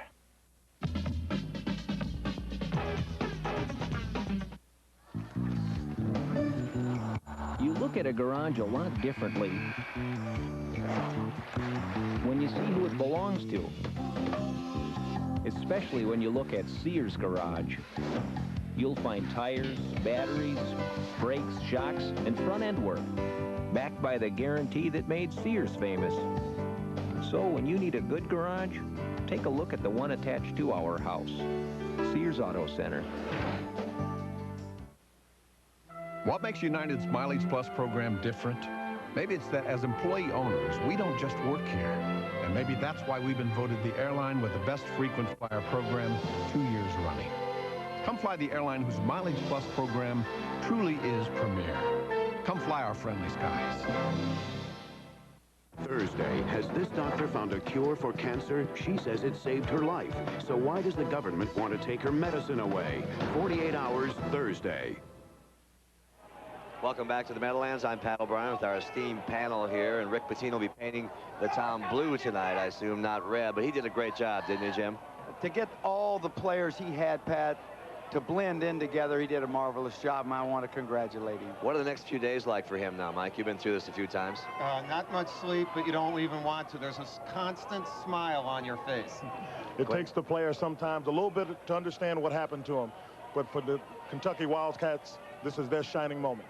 Nice to see all you guys. How much pizza and ice cream do we eat last few days? Huh? A little too much. Well, we congratulate a Kentucky team and Coach Rick Pitino, who met all the preseason expectations, winning the school's first title in 18 years. As for Syracuse, you know what? If your kid came home from school and said, Mom, Dad, I came in second out of 64, you'd put him up on your shoulders. And as we say goodbye, we'd like to thank all the players, coaches, and schools, as well as the people behind the scenes who brought all the exciting sights and sounds of the games into your living room. And now for our final farewell to the college basketball season, a look back at some of the shining moments from this year's tournament. So long, everybody.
Ball is tipped, there you are.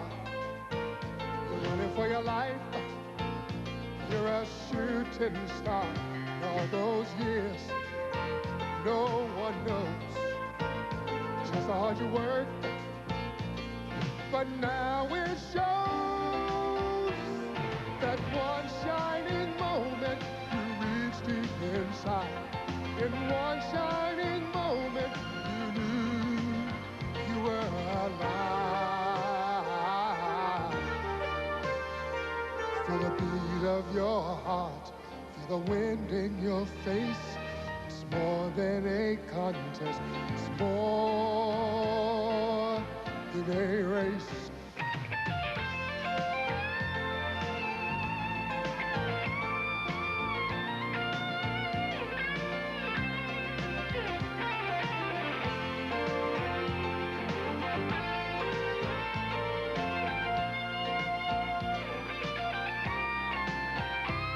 It's done, win or lose, you always did your best, 'cause inside you knew that one shining moment you reached for the sky.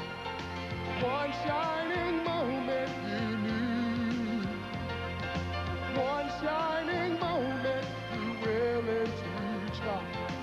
One shining moment you